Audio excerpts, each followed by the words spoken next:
What's up, BZ? What's up, Devil Dog? As you guys know, I am attorney. I am California and Texas personal injury attorney, Michael Ehline, and it took a lot to get me to go live tonight. I've had a really rough week. You guys may have guessed that I am an inactive U.S. Marine, and yes, Dick Bag Patrol and all you scumbags who will be seeing me in court sooner than you think. Yes, I love wearing my Marine Corps cover because I wasn't in the Navy like you. You join the Navy, you join the Army, you join the Coast Guard, you join the Space Force, you become a United States Marine. And all my best friends are jarheads. So you guys want to make fun of me and lie about me and lie about my law firm, then we can have fun with that later. But anyways, BZ Watchdog is over here in the sidebar. Good seeing you, Jody. Shiloh, and what's the matter, you? And who let the dogs out? Woof, woof, woof, woof. Yeah. So I've just been struggling. I've had a really rough week. As you guys know, I get up at like 0:30, and I got the fam. I'm homeschooling the kids, trying to get my son through judo, and still trying to help you guys understand government accountability operations. And most people don't know that I don't, other than a super chat here and there or selling a book once in a blue moon, I don't do this show because I'm trying to get rich. All right.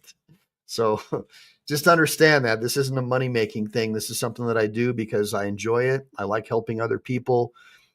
I became a lawyer on the law study program, and I did it without an undergrad or a law degree, and I'm proud of my achievement. And I've won hundreds of millions of dollars along with my law firm and obviously other attorneys that I'm in association with over the last 20 years for my clients. And I'm proud of that achievement. And I like helping people because when I was a civilian, a non-lawyer, I remember what a bunch of egomaniacs that lawyers were. And I don't like it. I don't like egomaniac lawyers. So at least you know a little bit about me. So tonight we're gonna get into Carolina and Fort Worth again, and we're gonna talk a little bit about what's going on with the law in Texas. I'm licensed to practice law in Texas and California, but I primarily do personal injury cases, so car accidents, truck accidents, and stuff like that. But I'm gonna try to help you understand a little bit about what a judge would do in a case like Carolina and Fort Worth. But before I get into that, I want to get into something that's more important to me, and that is what Carolina was trying to do, what led to all this. Because a lot of you people who are just joining my show for the first time, and BZ says this is my 20,000 subscribers show. I don't know. We'll see. I need about another 100 subscribers. So if we pick them up tonight, that's awesome. But if not, it wasn't God's will. But basically, I've been doing a lot of research and reaching out to a lot of my friends in Texas and other states where we've had bribery schemes and kickback schemes with tow truck companies. And so I want you to understand the foundation of Carolina's story. Carolina is an investigative journalist, and she has a YouTube channel, and she engages in cop watching, and what that is that's where they'll basically watch the police and record them and try to make sure they're not violating people's rights, holding the government accountable, which is exactly what our founding fathers intended, in part by the First Amendment. So just so you guys understand what's going on with Carolina. And then I'm going to share some stuff with you before we get into the meat of the program. Before I do that, I'm going to do my regular kickoff, and then we'll get into the show. To another edition of Ask Michael Ehline. This is where I teach people the law in an unorthodox manner by using examples that we see in the news, case law briefs, but it's all about exposing the Leviathan and its instrumentalities and taking back your rights. Know the law and mean to keep it well. Come here to learn from an expert to know your right. Make sure to like and subscribe. Make sure to save, because we never know when the thought police are going to take down this channel. Ooh, freaking raw. That's right. We never know when the thought police are going to take down this channel. So tonight is dedicated to Carolina and Fort Worth, and also toxic masculinity, because I'm all about that. And But the first thing we're going to do is we're going to get into what happened with Carolina. And the way we're going to start off with that is understanding what she was doing. So Carolina was investigating a private parking lot where the police were apparently helping getting cars towed from a private parking lot. And there was a private parking meter, I guess, in there. And so she was trying to figure out what was going on.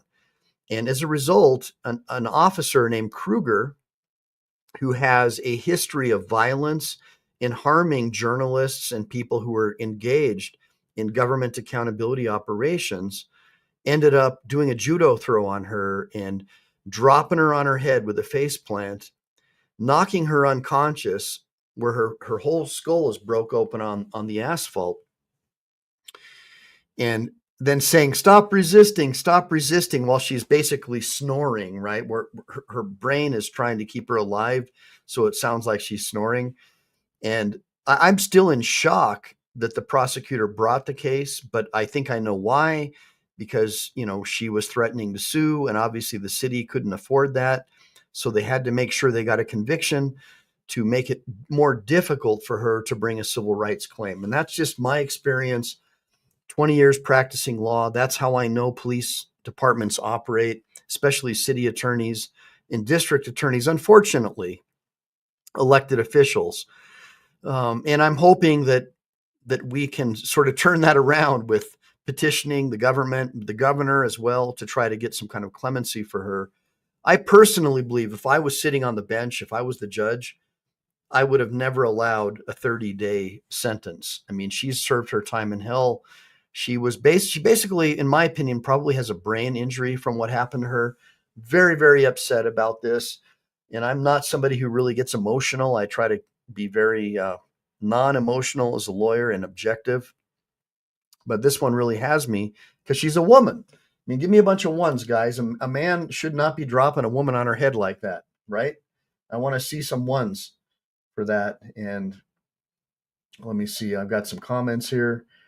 I got Wassa. I got what's the matter, you? James Forbes, thanks, man. Hey, Dope Sick Foundation. Good seeing you, brother. Always nice hearing from you. I'm just talking to my audience for all the new people to the channel. And again, this is a Saturday night, so it may not be a really huge show, a really, really big shoe, but we'll try to make it big. Thanks, Steve, for joining me. I didn't even think I was going to see you tonight. Let's TV. Oh, good seeing you, man. Jody Shiloh, good seeing you, ma'am. Love having my ladies on the show because this really goes out to you. So what I'm going to do tonight really quickly is expose some stuff that's going on out there that'll probably blow your mind.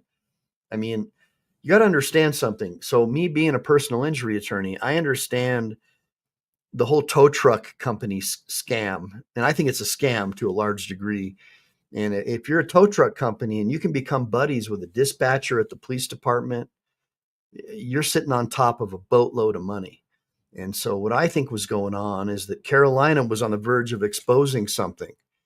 And for her trouble, she got dropped on her head. And I'm going to show you some stuff tonight that a lot of other First Amendment auditors and cop watchers haven't really been talking about. But I think that this story goes a lot deeper. And I think that this is a story that requires national attention. It's a really big deal. So the first video that I'm going to share with you is obviously the most important one. Where are your papers, Mav? Where are they? Oh, you don't have any papers? To the consecration come with you. All right. That's my favorite one because that's what this company, this corporation, this municipal corporation in a city near you has become. To the concentration camp with you. Don't show your papers. To the concentration camp with you. So as you guys know, I'm a natural law advocate. I believe all of our rights were granted to us by our creator, just like it says in the Declaration of Independence that they don't teach you in the Marxist-run public school system. But that's another story for another day. Let's get into a little bit about Carolina, and then we're going to talk about what I believe is there's something going on here that she was on the verge of discovering with these private tow truck companies colluding and probably potentially even accepting or paying kickbacks, right? I think that she was onto something, but Let's get into this first video and then we'll break it down. All right, let's go. I come to you with a very different kind of video, one that I am not happy to be making at all. Last night, on the 23rd of June, 2024, my friend Caroline in Fort Worth was arrested by the Fort Worth Police Department, Officer Matthew Kruger.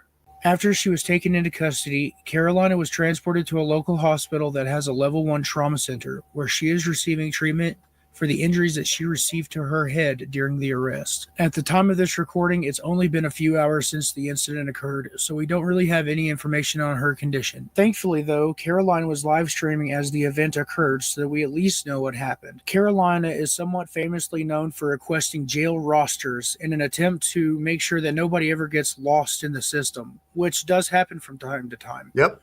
Ironically, though, that is exactly what has happened to Carolina in this situation. After Carolina is received at the hospital, she will be known as what's called an in-custody patient, meaning the hospital is really not supposed to publicly acknowledge her existence at all. And what that means is if you were expecting her to come home last night and she didn't, and you got a little bit worried, so you called the hospital to find out if maybe she was involved in an accident, they would tell you that they had no idea what you're talking about, even if they were looking right at her. So you call the police department to find out if maybe she got picked up because, let's face it, Carolina is a little bit of a mouthy one, isn't she? So you call them and find out, and they would say, we don't have any record of her because she's not in the jail. And if you call the police department, of course, they will never make a comment because there's an impending investigation or whatever excuse they come up with at the time. And they'll probably redirect you to the public information officer where you leave a message or send an email, and hopefully one day they'll get back to you, but probably not. While this is breaking news and information is scant, we do have reason to believe that Carolina's injuries are serious, as evident from her recording of the event, as well as Manuel Mata's coverage this morning, when he returned to the scene and found blood and what he identified to be human hair embedded into the concrete. Of course, I'll post links to both of those original videos in the description. I'll also post a link to my secondary channel where I will combine the videos and trim them down for time. Please understand that the content of these videos is graphic, and we may have very well witnessed the last cop watch of Carolina in Fort Worth. This case dramatically highlights what Carolina, myself, and so many other cop watchers have been saying for years, that allowing these loose cannon cops to continue to be on the force is dangerous, and eventually somebody will get hurt. He has only been on the force for about 3 years, and since that time has racked up multiple complaints against excessive force and reckless abandon for public safety. People will often criticize us and people like us for being, as they say, anti-cop. Well, I, for one, am not anti-cop. I am just anti-spiking little old ladies' faces into the concrete.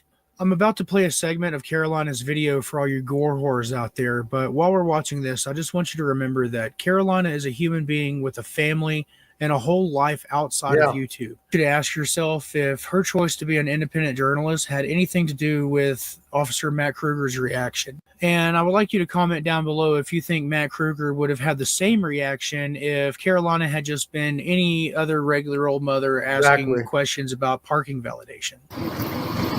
Okay, here it says, here's the sign. Does anybody know how to do these? This is what the sign says. I gotta scratch so let me focus in. Here's what the signs say. The signs say, validated parking. Please register upon parking. Businesses can then validate parking for Folk Street warehouses. Ways to validate. You can scan the QR code or text pay. Failure to pay or extend time may result in boots. Okay, so how do they know if they paid or not? That's what I want to know. How do they know if they paid or not? How do you know if they paid or not? How do you guys know if they paid or not? Oh, they're going to ignore me too. Help, rape, fire, fire, fire, fire, Private fire. parking lot, by the way. That's great community relations too. Nice tattoo.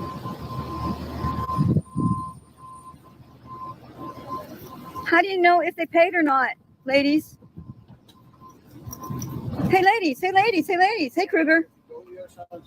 No, I'm not going to before. There's no FS. There's no nothing. You can go to the other side of the street. You're going to get arrested. So she knows who Officer Kruger is because based on what I understand is this dude pulled a gun on like her or one of her friends several days earlier, I guess for jaywalking or something. I don't know. BZ Watchdog can correct me if I'm wrong, but the dude obviously has some serious problems and he should not be on the police force. And what we ended up seeing happening is, well, this. Said I'm not warning you What are again. you talking about? Go to the other side of the street right Why? now. Wait, tell me why first. We're doing an You're under arrest. Turn off. No, I'm not under it. Okay, you go. Stop resisting.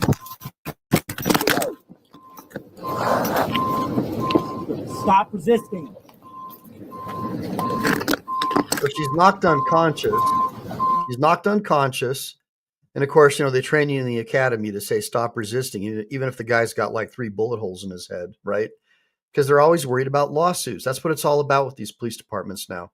Raising revenue and not getting sued. And if they do get sued, damages mitigation. Get that city attorney, get that prosecutor to make sure they get that conviction come hell or high water, because now they can argue res judicata and collateral estoppel, right? And they can poison a future civil jury. And I've explained that in a couple of my other videos. Let's keep going. She's bleeding.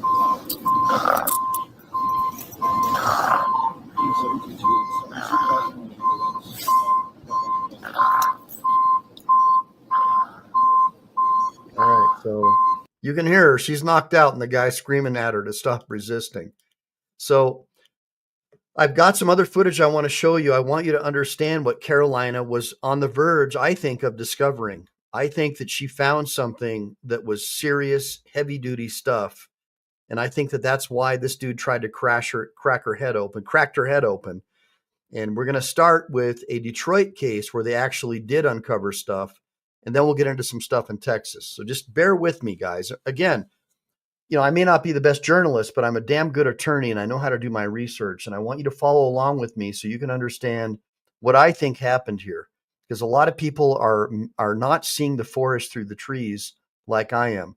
I think Carolina may have uncovered a kickback operation with private tow truck companies and the police force or rogue cops. I'm not sure yet, but there's something going on. And I think that some whistleblowers, I'm not going to tell you how I know, but I think some whistleblowers are going to come forward soon. And I'm hoping that this judge looks at the facts of this case more thoroughly and tries to find a way to at least reverse the sentencing phase until we can find a way to get a decent appellate lawyer to get the case overturned on appeal. But let's just keep going. But we begin this afternoon with 2 more officers being charged in a federal corruption investigation in Detroit. Thank you for joining us for 7 Action News at 5. I'm Glenda Lewis. According to the indictment today, Lieutenant John F. Kennedy of Rochester Hills and Officer Daniel Vickers of Livonia were both charged with bribery and conspiracy to commit bribery. They're accused of accepting bribes to steer business into a towing company in the city. The towing probe has already led to the resignation of Detroit City Councilman Andre Spivey after pleading guilty. 7 Action News reporter Darren Cunningham with a closer look at the case and the FBI raids that happened earlier today. Darren.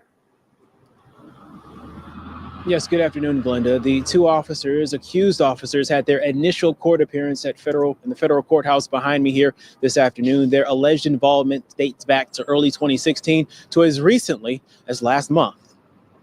When you get a lieutenant or a captain involved, it's devastating to the police officers who really out here trying to do their job. Detroit Police Commissioner Willie Bell speaking about officer morale and the possible impact corruption allegations can have, especially after learning a ranking officer who was once in charge of the integrity unit is allegedly involved. You got somebody that was leading that unit was involved in the same thing that he was supposed to be investigating. This indictment details Lieutenant John Kennedy's alleged bribery of a tow company, a company already under investigation by his unit for alleged wrongdoing. The FBI raided his home in Rochester Hills, as well as Officer Daniel Vickers' home in Livonia this morning.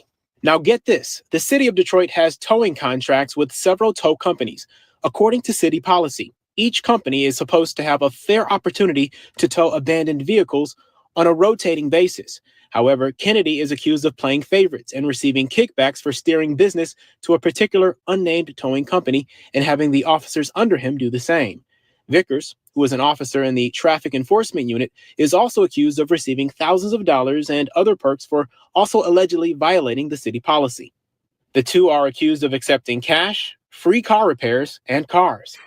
Commissioner Bell says the checks and balances in place need another look. What do you guys think? And it appears that nothing is working. We still have, how do we get to address the issue to some extent to bring it to a closure? I don't know, because there's still interaction with the police department with tours. So hopefully the measure that's taking place now, I know the mayor is concerned, the chief white is concerned, and we are concerned as the oversight board in terms of how we can manage this. Sure he is.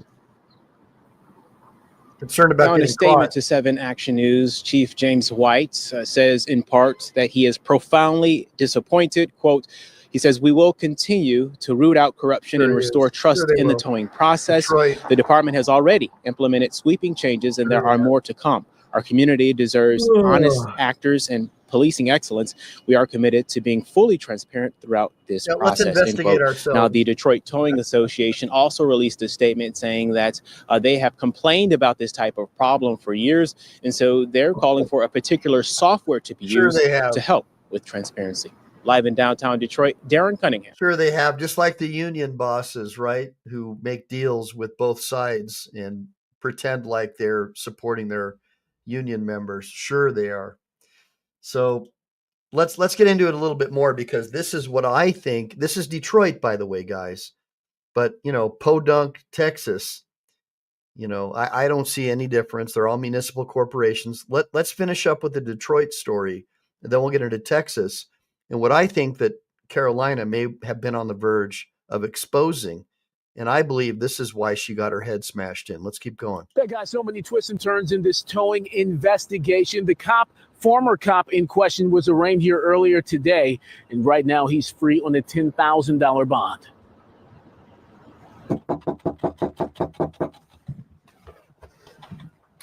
Hey, sir, what have you to say about these bribery allegations? Sir, I have no comment right now. I'll have my lawyer reach out to you as soon as possible. A former Detroit police detective charged with bribery in a sprawling FBI towing investigation. According to the feds, 44-year-old Michael Pictellis accepted bribes, including a car for his daughter and more than $3,000 in cash from an unnamed towing company operator over the course of 6 months in 2019, all while working for DPD. In return, Pictellis allegedly agreed to provide favors for that operator. For example, instead of properly recovering stolen vehicles from the towing company's possession, Pictellis removed them from the DPD database that showed they were stolen. Court cause case number 21-30590, United States of America versus Michael Pictellis. Pictellis was arraigned in federal court Friday. The FBI arrested Pictellis at the Hamtramck Police Department Friday morning. He's been working there as a probationary officer since April of this year. How nice of them. Hamtramck released a statement saying his alleged criminal activities were not known to the city of Hamtramck at the time. It's interesting. After Kruger body slammed this 90-pound-year-old senior citizen, Carolina and Fort Worth, what did they do? They gave him a desk job. What do they do with this guy? They made him you just heard it. Some kind of desk job, probationary officer. I mean, come on, guys. Keep on watching. He was hired and did not occur in connection with his duties related to the Hamtramck Police Department. Upon learning of the charges, the city took immediate disciplinary action that resulted in his termination from the department. Got to think outside the box. Pictellis retired from DPD in 2020.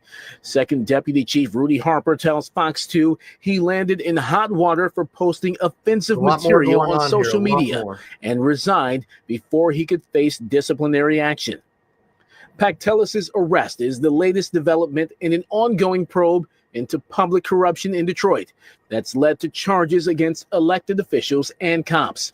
Last month, a retired Detroit police officer who ran DPD's car auctions for more than a decade pleaded guilty to accepting bribes. In September, former city councilman Andre Spivey pleaded guilty to bribery conspiracy. Is it frustrating to hear that a former Detroit cop is facing charges for bribery to a towing company? Oh yeah, it's most definitely frustrating, because like these people that we pay our tax dollars to, that we're supposed to trust. News of the latest twist in the towing scandal frustrates Detroiters like DeAndre Mapp, who for years questioned the city's towing practices. The guy flagged me down, say, yeah, come and park here. Then you go, park here, you trust me, pay your money. Yeah, your car good. My car good, your car good. And then you come out from the restaurant or come out from eating, and then you come out, your car gone. And that's what happened to you. Yeah, that's what most definitely happened to me. All right, guys, Detroit Police Chief James White says that he fully supports the FBI's investigation and that one officer's alleged actions does not represent the vast majority of Detroit cops. The max penalty for this bribery charge is 10 years in prison. Pactelis due back in court January 7th.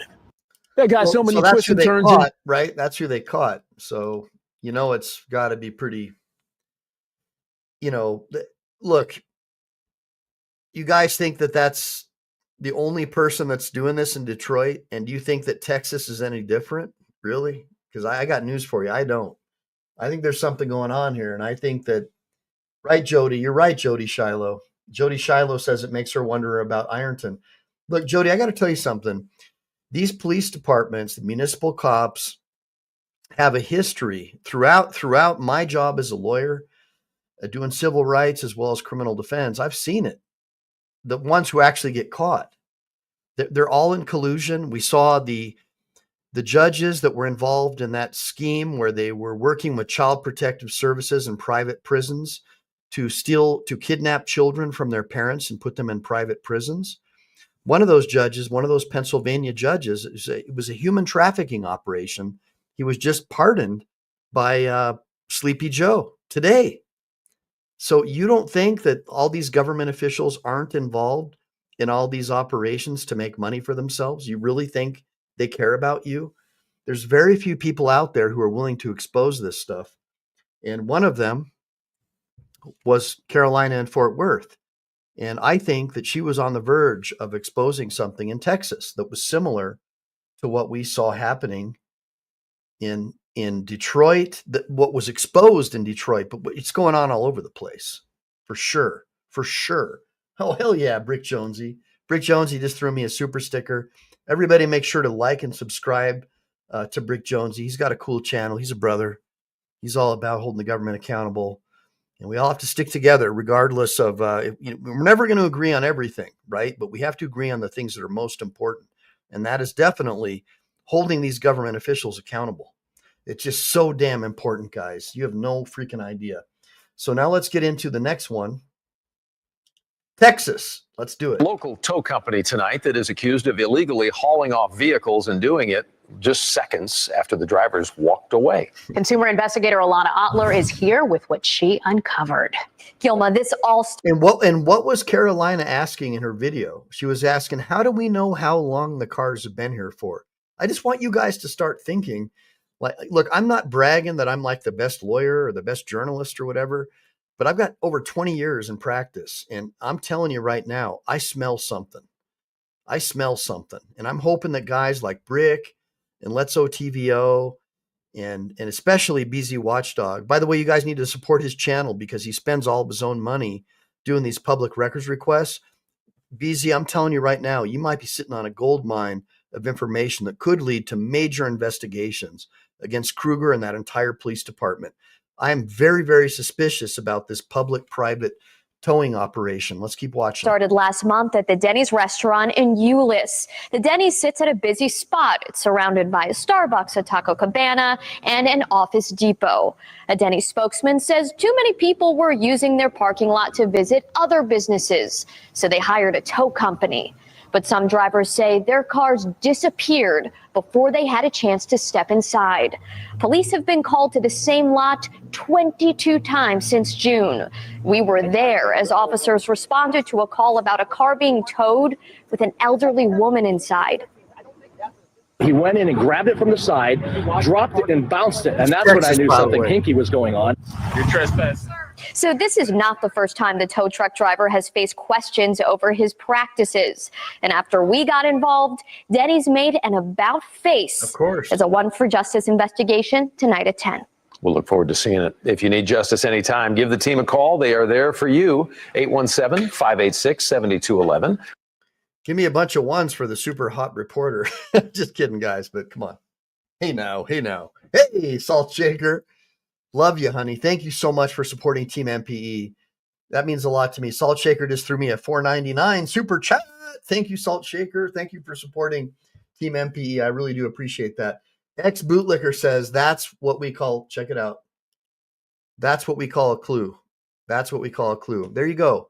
So that's the point I was trying to make, guys, is, a lot of people dismiss Carolina, right? A lot of people do. They dismiss her like direct meth and all those scumbags who hate Chile. And so by extension, they hate all of us who are trying to do what he alleges he's trying to do.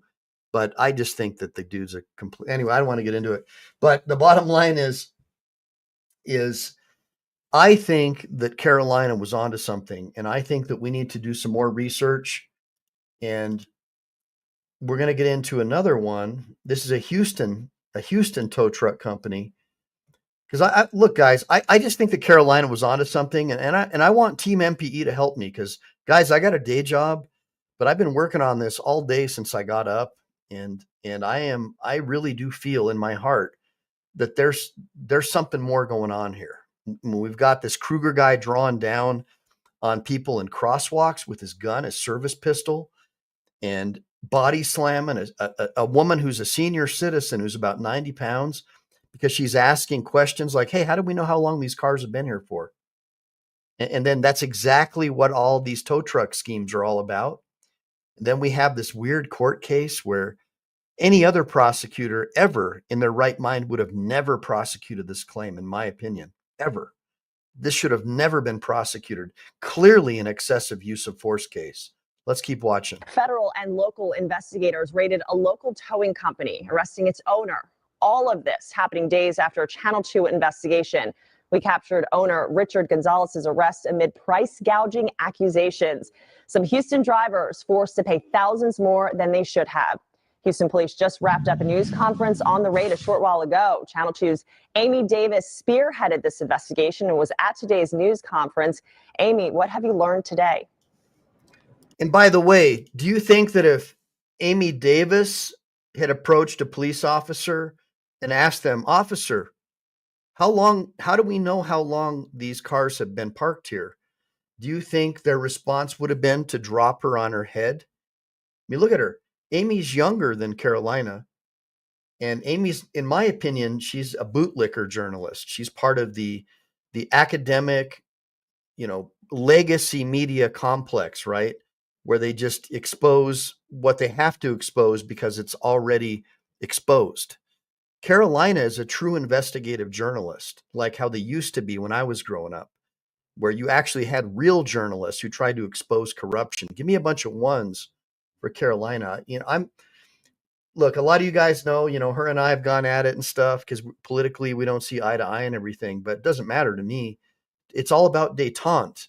The whole point of this channel is I don't care what your politics are. As long as you believe in natural law and you understand your rights come from your creator, not from the state, you're part of Team MPE. And I am really, really upset about what happened to her. I can only imagine if that was my mother or my wife or my daughter, I would probably be doing life in prison right now if that happened to one of my family members. So I'm really upset. And I'm going to do everything that I can within my power, short of getting locked up, to help her. Luckily, I don't live in Texas right now. Well, they just talked about how their investigation started. It was an undercover operation, but they say it began last fall when an HPD sergeant started looking into a lot of consumer complaints about USA Auto Collision Center and decided and spoke with her superiors that really the only way to look into these allegations was to go undercover and conduct sort of a sting.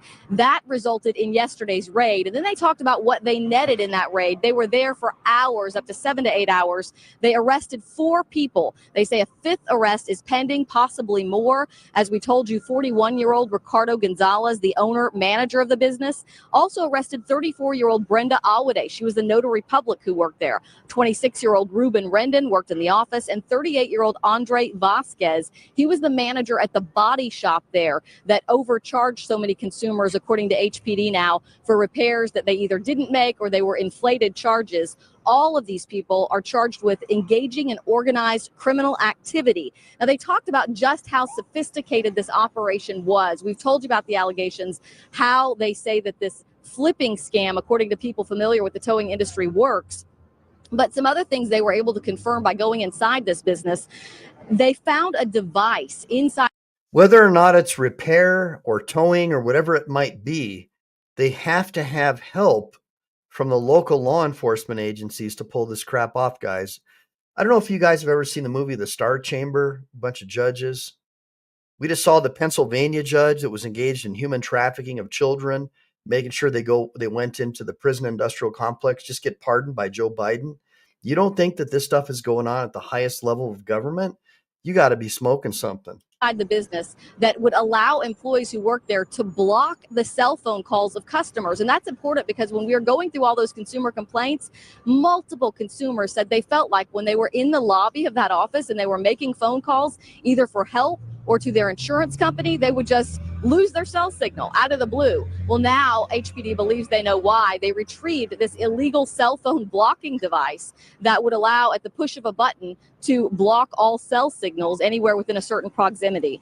So we asked about how wide or how large spread they believe this investigation, they believe this alleged fraud is. And the consumer fraud prosecutor actually spoke a little bit about that. Let me say this. It is unusual for me to ask for assistance at my office in anticipation of a flood of consumer complaints. And I have asked someone for assistance in anticipation of the number of citizens who may be calling in. Okay, so we want to give you that phone number because we have also received quite a few emails and phone calls from many of you who say you saw our story and they towed your vehicle. You were stuck with what you thought were unfair charges months, maybe years ago. The phone number you need to call for the Harris County District Attorney Chief Prosecutor is 713-274-5555. That's on the bottom of your screen, 713-274-5555. Just tell them you're calling about USA Auto Collision Center or Stan's Records. They'll direct you to the right person to take all of your complaints because this case is continuing. Final thought, one very important thing. A lot of people are wondering, are they out of business or when will they be out of business? HPD says they are working with the city attorney's office to pull their license. They say that they believe they have the authority and can pull their license, not just the state could do, to put them out of business entirely, not just prevent them from being a safe, clear operator, but they're working on both of those fronts, to pull the city contract and also to get them out of business. Right now they're opening. They think that wouldn't happen. They wouldn't pull those licenses until sometime early next week because they say it's litigation and they think it'll take a few days. Live downtown, I'm consumer expert Amy Davis, KPRC. So there you go. I mean, there's just so much going on that I totally don't know everything about, but so I wanted to sort of give you guys a different perspective about what's going on with Carolina and Fort Worth, because I honestly think that she was onto something with this private parking lot and this whole tow operation where the cops are in there helping these private companies tow cars out of there. And I think there's more than meets the eye here. And I think that she may have discovered something that is absolutely mind-boggling. And I think, in my opinion, that would have given a basis, if there are dirty public officials, to go after her and do everything they could to get a conviction against her. And so tonight, I'm gonna sort of recount what happened with this particular, what I believe was a false and deadly arrest and an unlawful arrest.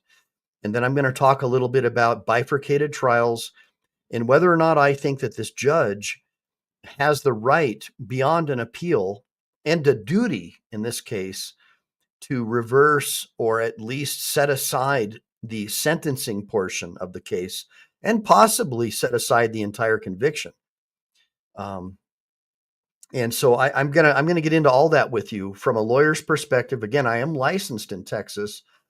I'm not the best criminal defense lawyer in Texas. I did all my criminal defense stuff in California. I am a personal injury attorney, so I don't really have any skin in this game. I'm not trying to get her appeal.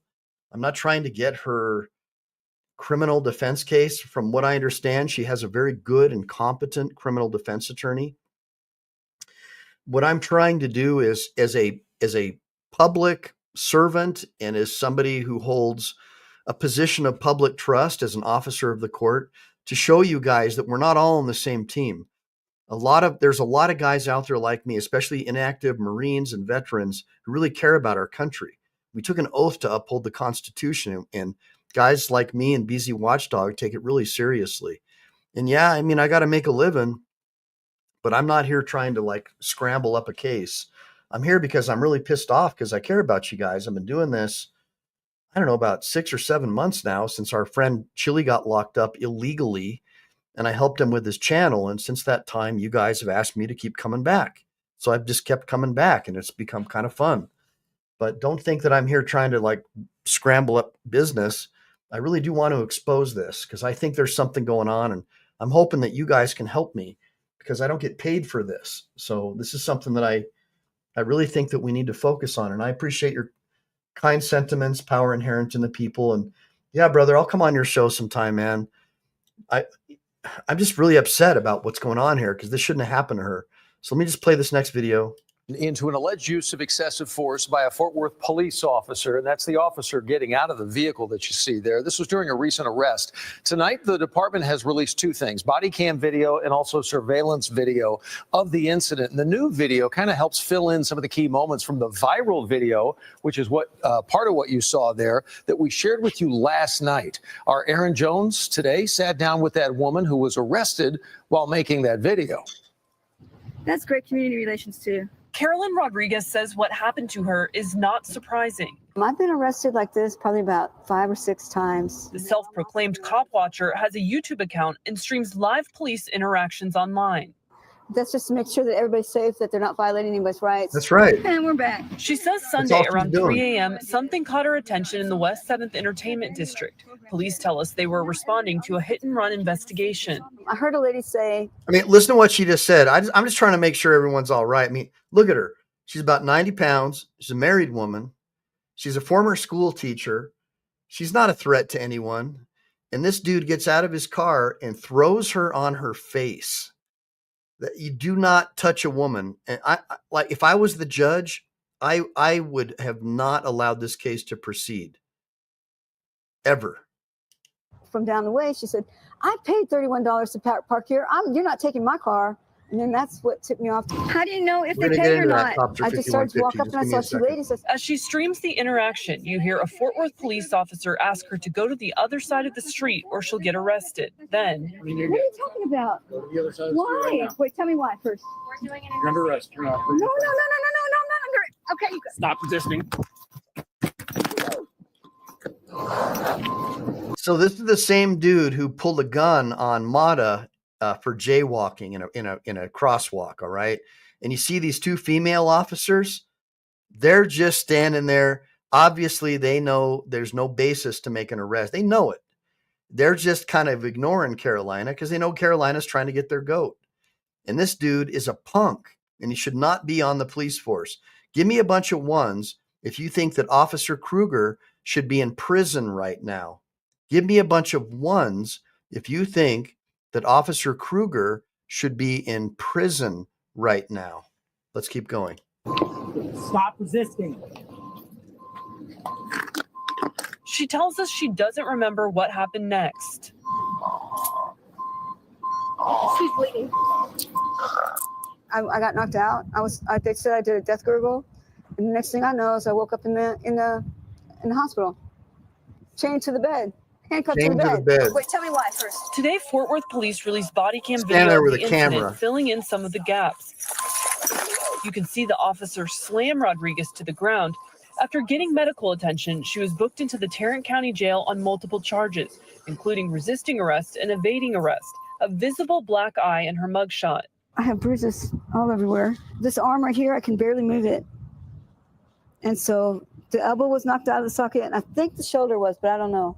Now Fort Worth police are investigating the use of force. Mayor Maddie Parker has called a special meeting on Friday, and the city's Office of Police Oversight Monitor is also looking into the situation. Caroline, we're busy. The officer, who has been with the department 7 years, has been administratively reassigned out of patrol pending the outcome of the investigation. Rodriguez says she wants accountability. I don't see how you can resist when you're unconscious. And plans to file a lawsuit against the department soon. In Fort Worth, Aaron Jones. And that's what did it, in my opinion. As soon as you put out any kind of indication that you're going to sue, what that does is that hardens the prosecutor or a corrupt police department who doesn't want to get exposed for perhaps a potential illegal towing operation. We don't know yet, but that could be the case. And it definitely would make them want to make sure they get that conviction. And we covered this in my video the other day, because now they could potentially argue res judicata, collateral estoppel, and try and shut down the civil case, the civil rights case. They can try. It makes bringing a lawsuit exponentially more difficult when you get a conviction against someone. Okay. I'm just telling you guys, you can think whatever the hell you want, but I've got 20 years in, and prior to that, I was a paralegal as well as a law clerk. And I've got experience and I've seen it with my own eyes. I know how this game works. So you don't have to believe me, but I think that there's more than meets the eye here. And I'm hoping that BZ Watchdog, with you guys' help by supporting his channel, and thanks to Rami as well for helping BZ out with his channel. I appreciate that, Rami, you helping him out. He's a good dude. That we can try to get to the bottom of this and try to find out the relationship between the tow company and that police department, as well as a direct connection with Kruger. By the way, he was on administrative leave. I'll bet you anything he's back on duty now. They got that conviction. That's all it was going to take. They don't want the liability, right? Now they have plausible deniability because they got that conviction. That's all it took.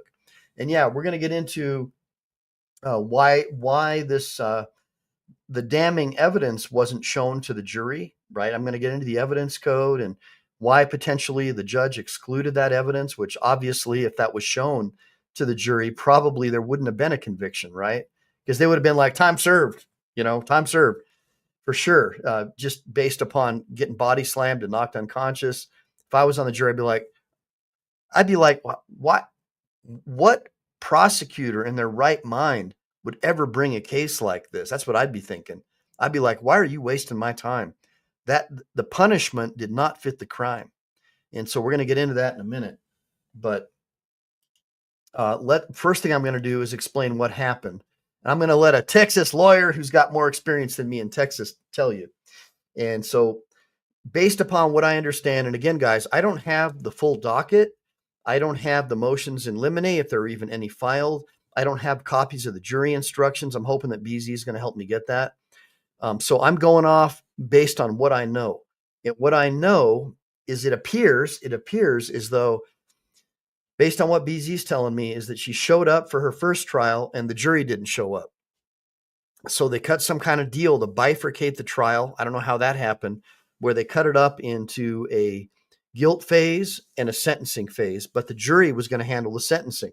Now, typically, most of the criminal cases that I've done, at least in California, the judge handles the sentencing phase and the jury handles the guilt phase. So I'm not sure what happened. There was probably some kind of legal wrangling between the prosecutor, the defense, and the judge.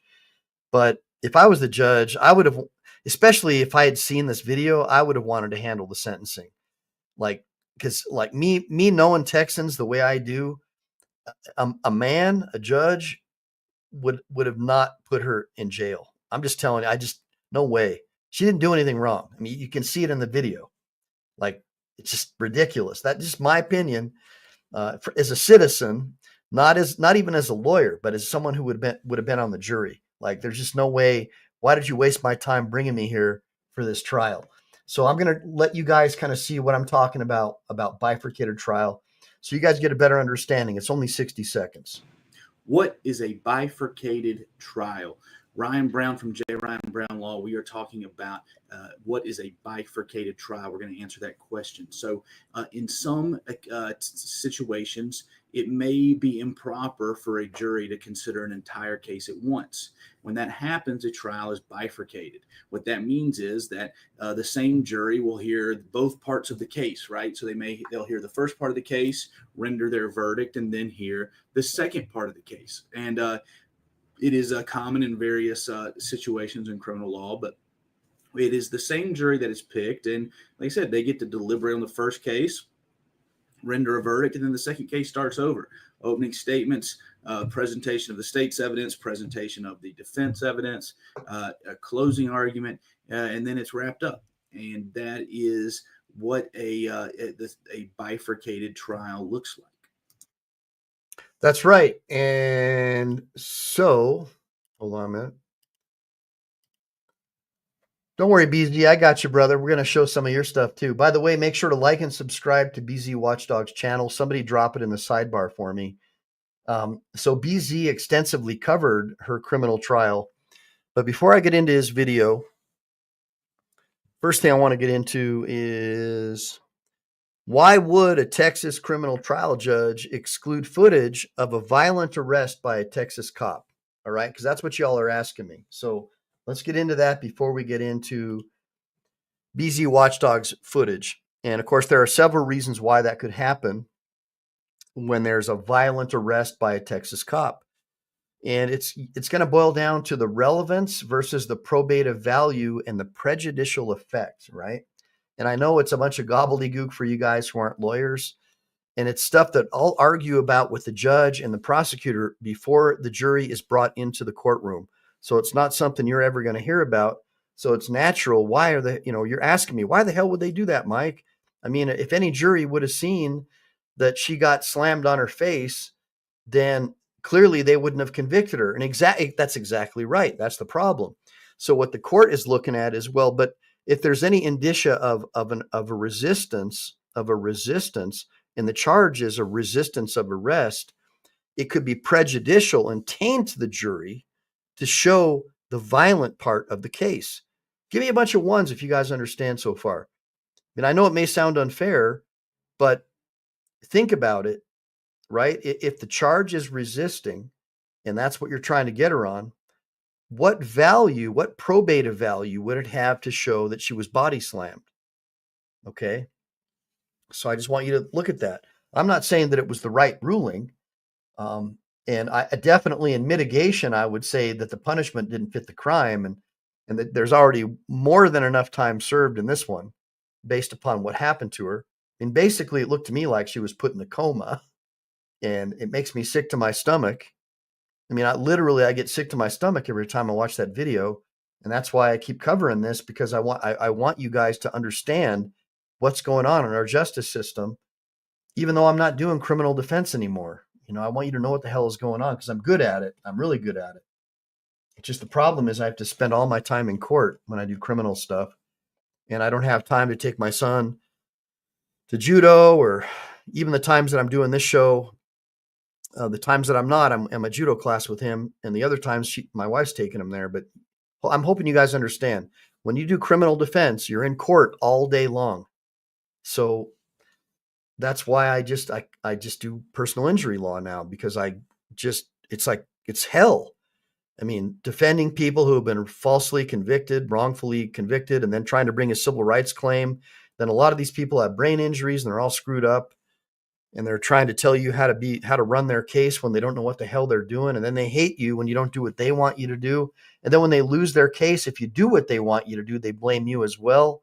It just didn't work out, man. But I got other guys in my firm who can help you. But anyways, what they're looking at is the relevance, probative value, and then the prejudicial effect. That's what a court is going to look at as to whether or not they're going to bring in that violent footage of her getting face slammed. Okay. And basically, if the trial court finds that the probative value of showing that violent footage outweighs the prejudicial effect, then they'll let you see it.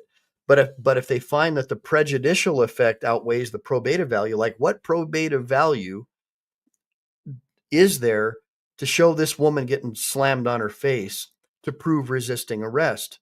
Well, the judge probably found there wasn't any. Now, whether or not you think that's right or wrong, that's up to y'all. But I understand it. I get it, man. I do understand that ruling. If that was the basis for the ruling. And again, guys, I also worked for the California Court of Appeals, so I'm not like a dummy. As far as I know, I'm the only dude in the history of the state of California who clerked for the Court of Appeal with no undergrad or law degree. I'm pretty sure I'm the only one who's ever done that. So it's a major achievement. So don't treat what I'm telling you with short shrift. And I'm not bragging. What I'm trying to do is tell you I think, based on my knowledge of the law, and it's pretty damn good, is that's probably the way the judge ruled. And once I get copies of the transcript, which I'm hoping BZ is going to help me do, and I get copies of the jury instructions, I'm going to be able to give you a better overall viewpoint. But I'm just telling you, based on what I know, that's what I'm thinking happened here. Now, as we get into this, so it's going to be Federal Rule of Evidence 403, and then there's a Texas counterpart if you want to learn more about the probative value versus prejudicial effect. Doesn't mean that I agree with it, guys. I'm just telling you that that's how judges are instructed.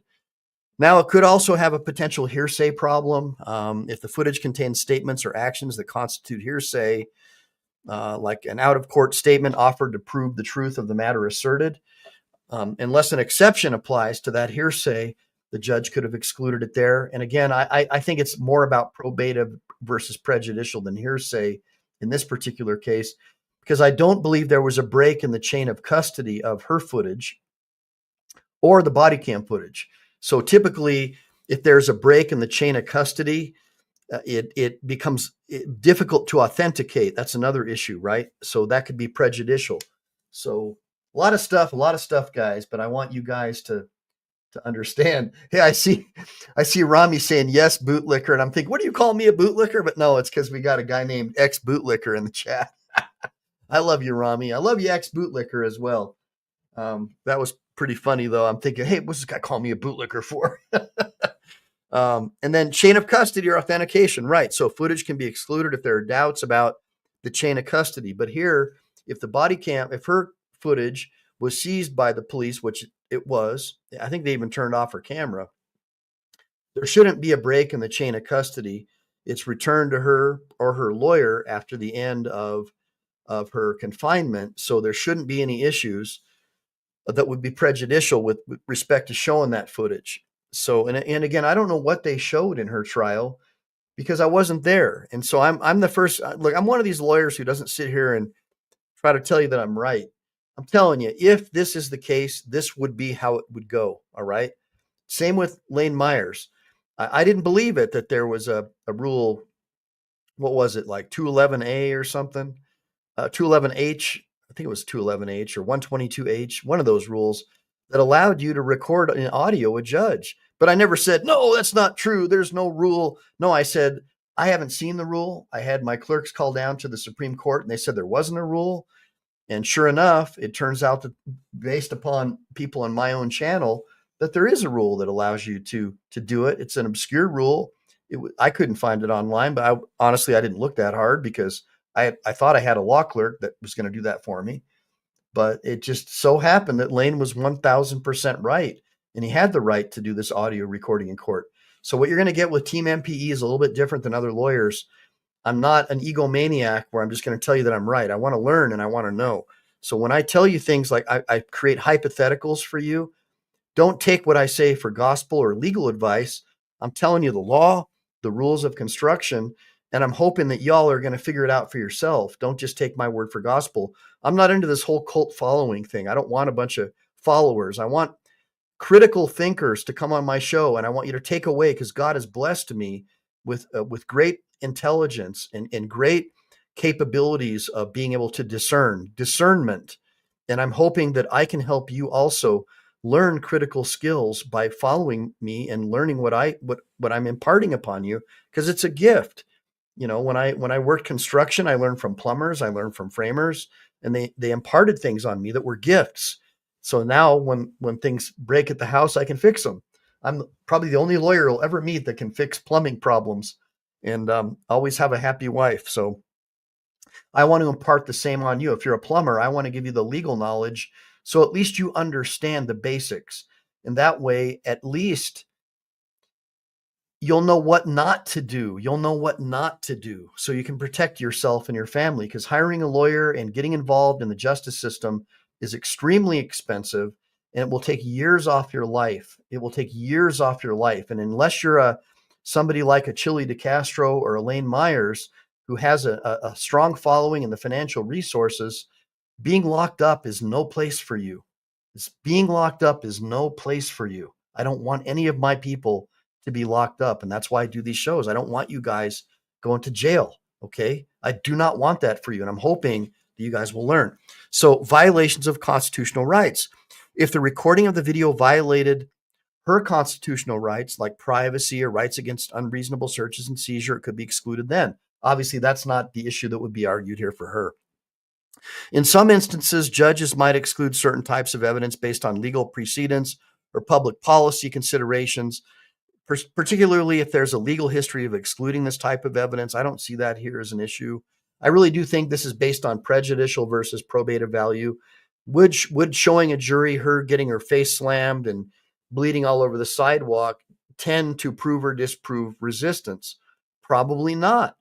Probably if they're arguing resisting arrest, just her turning her back would be enough for them to argue resisting. Now, whether or not that was a viable claim, I don't think it was. I don't think she was resisting, and I don't think he had a basis legally to tell her to go anywhere. She was not violating anything. The officers, the two female officers, did not see her as a threat. It was a private parking lot, and she was merely doing investigative journalism, asking questions.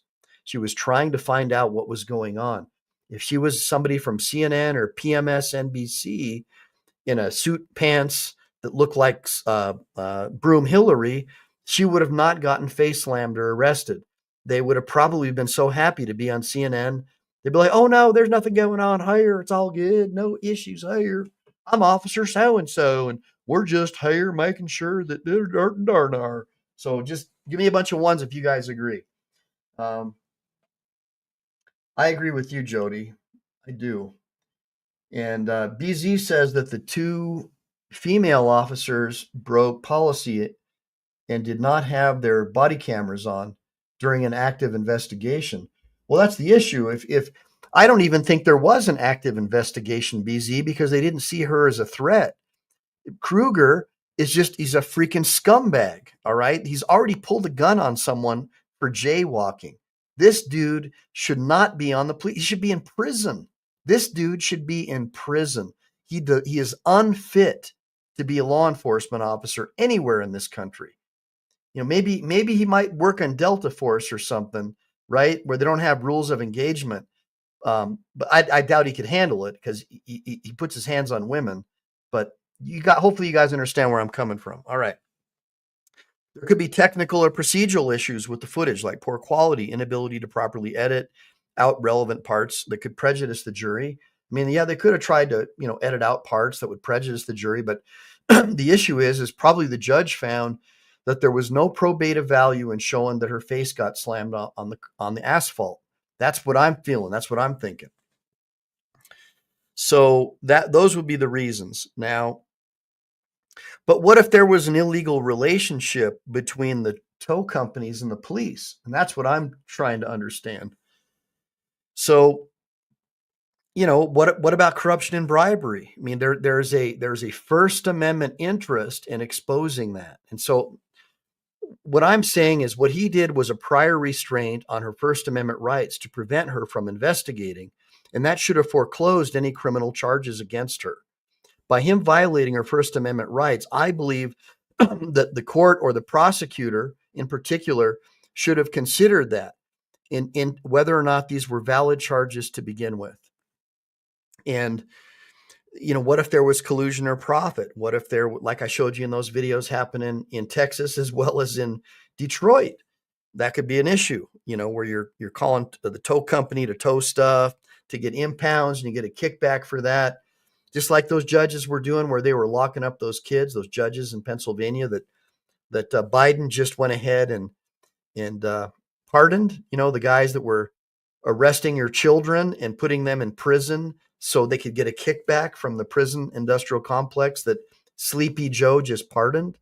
Think about that. We've got over 500,000 minors that have been trafficked legally across our border by non-governmental organizations subsidized by the federal government. We have no idea where these kids are. And we have no idea why did they come up here without their parents, right? And now we see this judge being pardoned who is engaged in the same kind of activity. So I'm a little concerned about that. Just trying to show you some comparisons.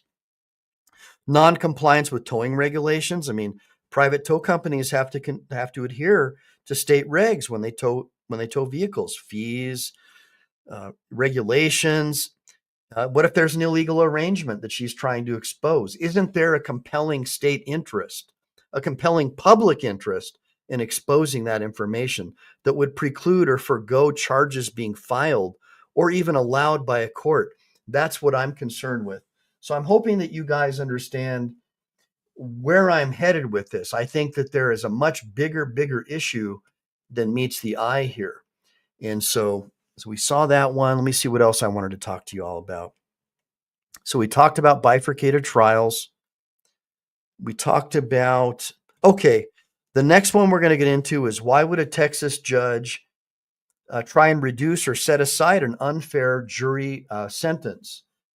And but before I get into that, I want to share some of the stuff that BZ did today. I don't know if I can do the whole thing because he tends to go for a long time, but pretty damn good video. Hold on one second, guys.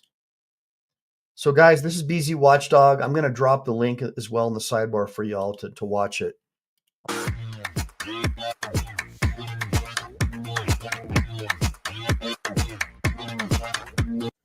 Got breaking news coming from the Tim Curry Justice Center. Going to Courtroom 9, where we're going to be seeing Carolina in Fort Worth's trial go on here shortly. Stay tuned to be continued, and we will keep you updated and posted. We are running a little late trying to get through this courthouse and security to get upstairs. It's approximately about 10 a.m. We're running a little bit late, but we're going to get there. I'm here with Mr. Robert Davis, who's a good friend of Carolina and ex-cop whistleblower. And I hear we have 3 special guests up at the courtroom already.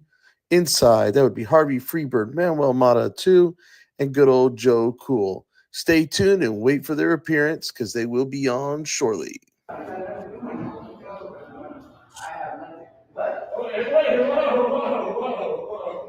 When something goes down, this is the best way to get.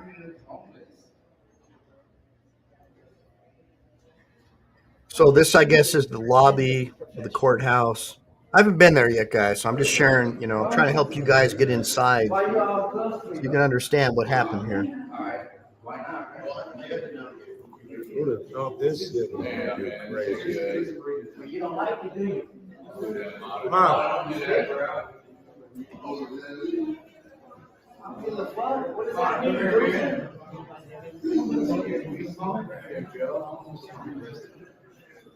I have a nervous itch anyway.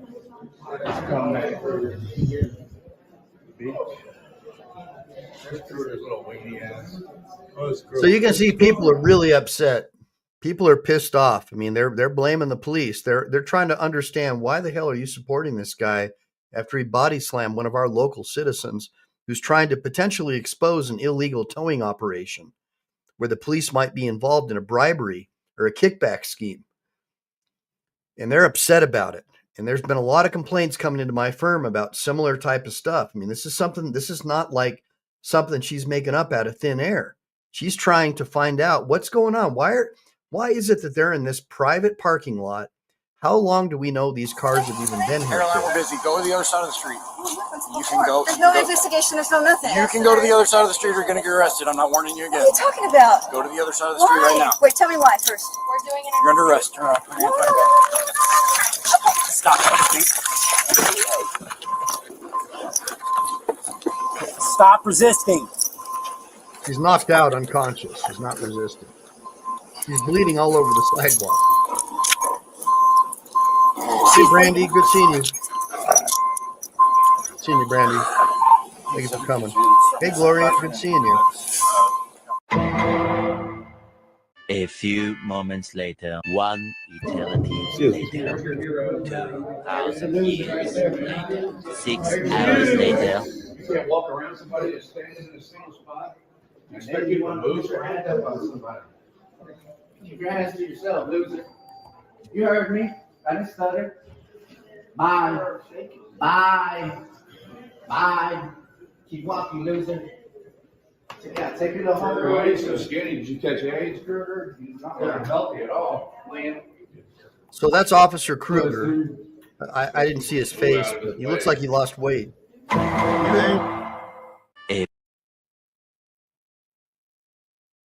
I don't know what's going on with the sound. Hopefully it's still working. This BZ did this footage, so there could be something going on here. What I'm saying. Okay, so hear me out. All right, there we go. Cool. So now, according to the rules that they have, okay, for this court, both sides, both sides get one continuance. Okay, so they haven't eaten up the continuance because the reason that they didn't go yesterday was because a juror was sick. Oh, I see my girls. I gotta go.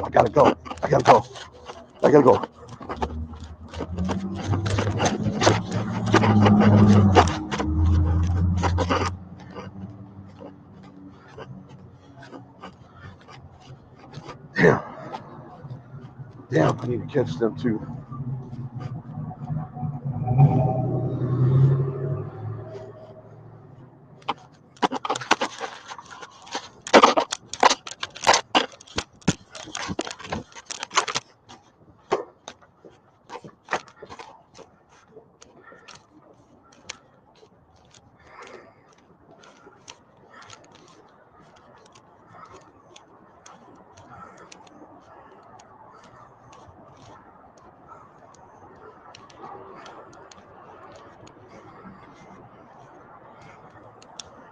So this looks like BZ in the courthouse, just walking around, just trying to get you guys to like feel what it's like to be in the court, see what's going on.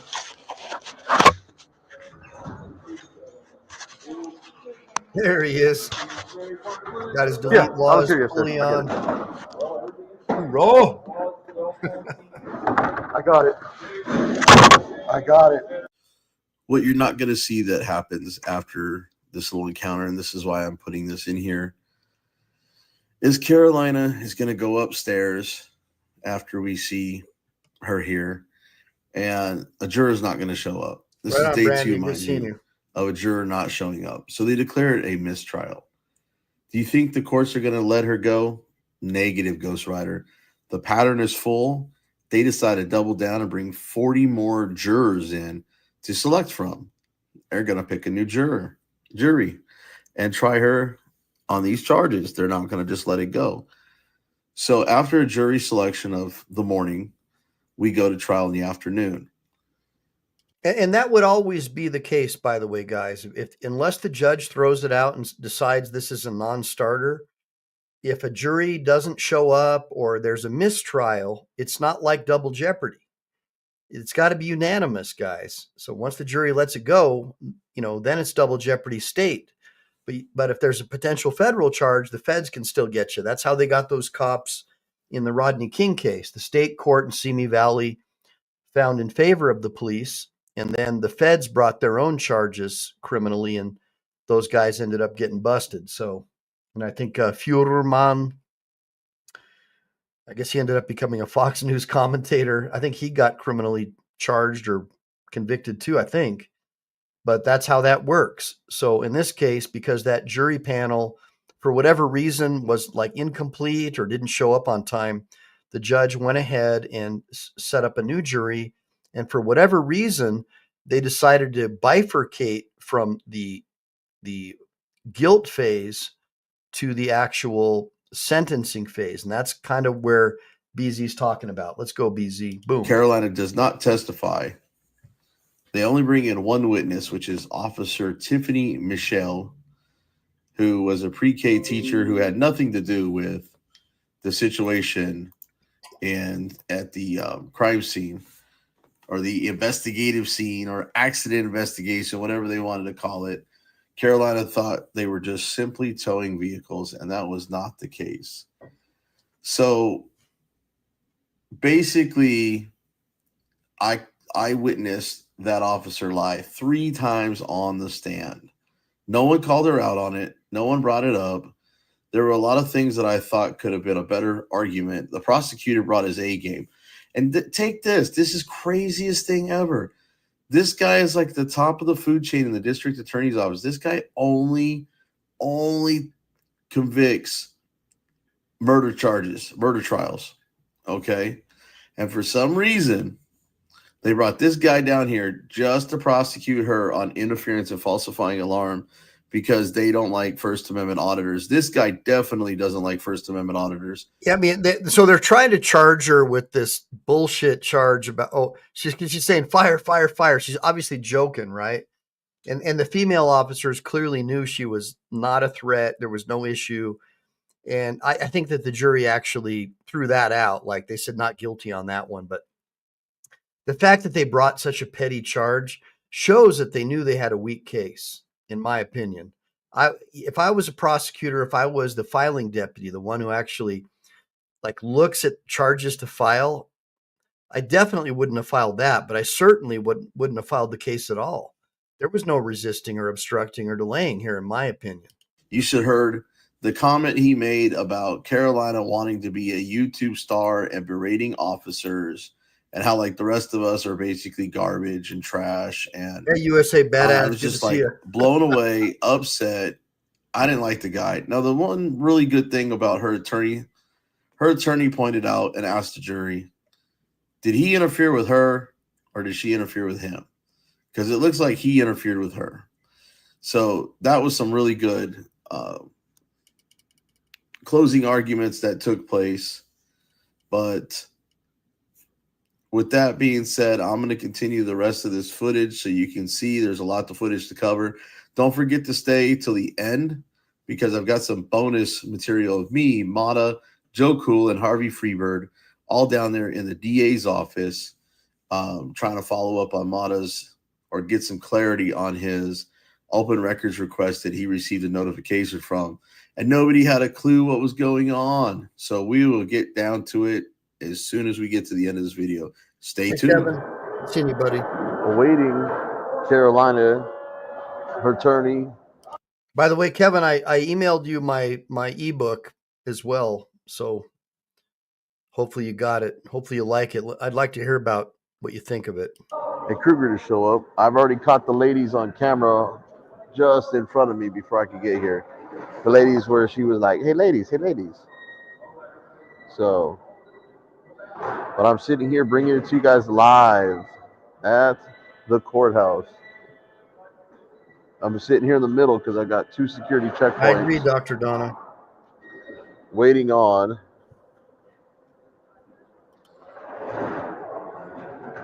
Kruger to show up. Or Carolina.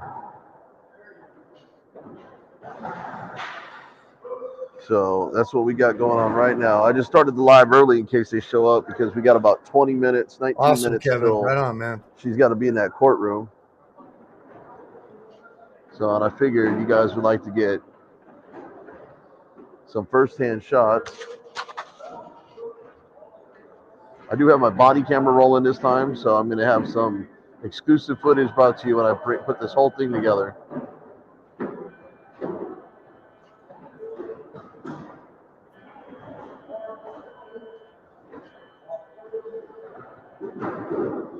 Yeah, I like that gimbal. Pretty cool. So I'm just watching for lawyers and Carolina and Kruger. And no, I have not talked to her this morning yet, but she's supposed to be here at 9.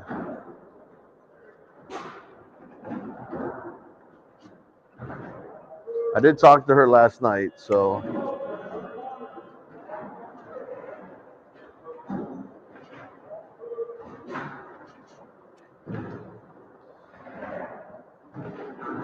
Right, so I'm just trying to see what we got going on. A little bit. I don't see any. Most of my traffic's coming. Paparazzi's here. There she goes. Your paparazzi's here. So I think I'm your only paparazzi. This is day 1, I believe. You want to say hi and what you think of the trial? You're live right now, buddy. Good luck. Thank you. I appreciate it. Say he knows exactly who this was. I got 14 people in here right now. I just started my live about 5 minutes ago. So BZ is saying that her lawyer yelled fire and rape in the courtroom and then asked the bailiff if he was going to arrest him. Well, obviously that charge was that dog didn't hunt. And that to me, that was just malicious prosecution. I mean, come on. That charge should have never been brought. I mean, I'm ashamed of the prosecution for even bringing this case. What a joke, man. What an absolute joke. Hey, I saw the two ladies. I got them on camera as I was chasing behind them. I was trying to catch up fast enough, so I go, hey, ladies, hey, ladies. They're walking together in uniform. By the way, everybody, welcome Chuck Bronson to my channel. Chuck is a legit dude, man. I love his videos. He's a true government accountability operator. He's one of these guys that's willing to put his freaking neck in the freaking guillotine. Please make sure to like and subscribe to Chuck Bronson's channel and give him a bunch of love. Give me a bunch of ones for Chuck Bronson, guys. Legit dude.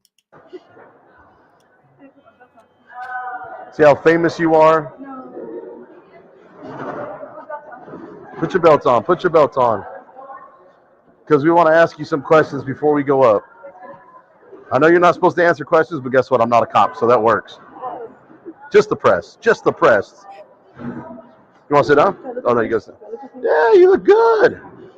Everybody put a 1 in the comment section if you think she looks good for court today. KS for rights, not nuke war.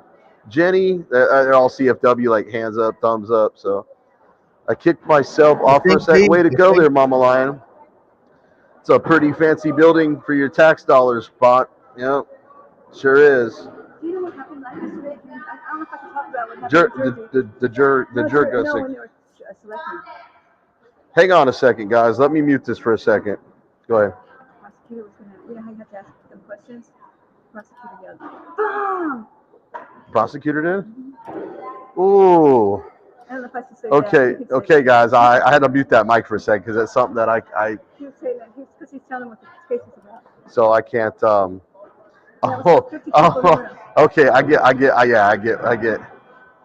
get where you're going with that. Stupid, but I get where you're going with that. Is Mark supposed to meet you down here or? Okay, I know the two girls are up there. Hey buddy, why don't you get a picture with her real quick? I mean, how often you got your phone? I watch her every day, man. I was wondering if I could run into her. I live in Fort Worth, Texas. So do I. I'm also BZ Watchdog. I'm like following on her coattails. Nice. There you go. We collaborate a lot. All right, guys, look at this. She's getting, bam, her first photo op over here in the courthouse. Thanks, buddy. Good luck. Thank you so much. So, are you nervous? I'm kind of, no, because I'm going to... Okay, maybe nervous ain't the word. Anxious. Yeah. Did you sleep well? Yeah, I did. Slept a lot. I thought for sure. The two ladies are up there, though, so. Yeah, they're on separate rooms. So I got. I saw him on another video. I didn't realize that's what they were chasing after. Yeah. I saw how you looked up and then you kind of like looked away. So just for expediency's sake, we're not going to watch this whole video, guys. Because you might have. I'm trying to fast forward a little bit because I still got to take my kids out to eat and stuff. So I wanted to share this with y'all, though. You know, we still got some time. We're not done. I don't have time to show all this footage. So the jury deliberated the same day as the trial, and they determined that she was not guilty of falsifying alarm, but guilty of interference. And the judge tried to call her bond place to extend the bond for 14 hours so we could go to the sentencing trial the next day. But unfortunately, the prosecutor played all his tricks, his things, and called the judge out. And she had to go spend the night in jail. And here's her. In other words, the judge saw that it was bullshit and did not want her to have to get locked up. But the prosecutor wanted to make sure that she got locked up. By the way, I think prosecutors are elected officials. So, you know, you guys can vote with at the ballot box as well. If you think that this is the kind of case that should not be brought, you still have ways to deal with it. Mugshot from the one night she had to serve. While we wait. Now, as you guys don't know or do know, Carolina was placed into custody last night because the DA pushed some stuff and last minute things that caused her to go to jail for the night because her bond couldn't be extended because we couldn't get a hold of the bonds company that can authorize that. And this is just, I don't have any signal up top, so I don't want to go up there just yet, guys. Trying to see if we can find Kruger again or any of the other ladies. Like I said, I've got my body camera footage going on my chest. So,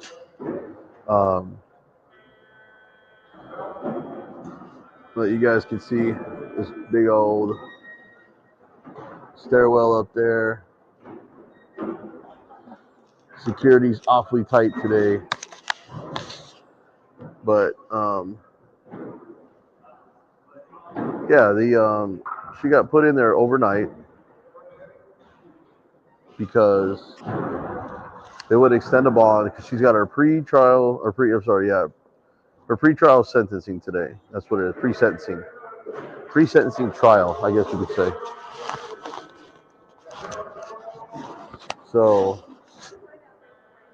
you see the craziness that we got going on over here. Courthouse is a crazy little thing here.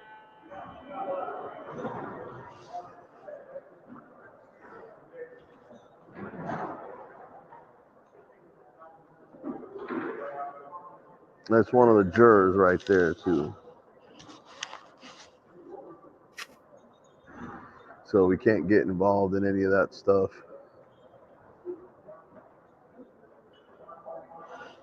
All right, so I'm going to just push it forward. This is good stuff, but, you know, we don't have all day to do this. Let's see what's going on next. All right. Richard Dickens, yes, he's so messed up. Now, this mugshot was taken the day before, but this is at the end of the trial sentencing, which concludes the trial.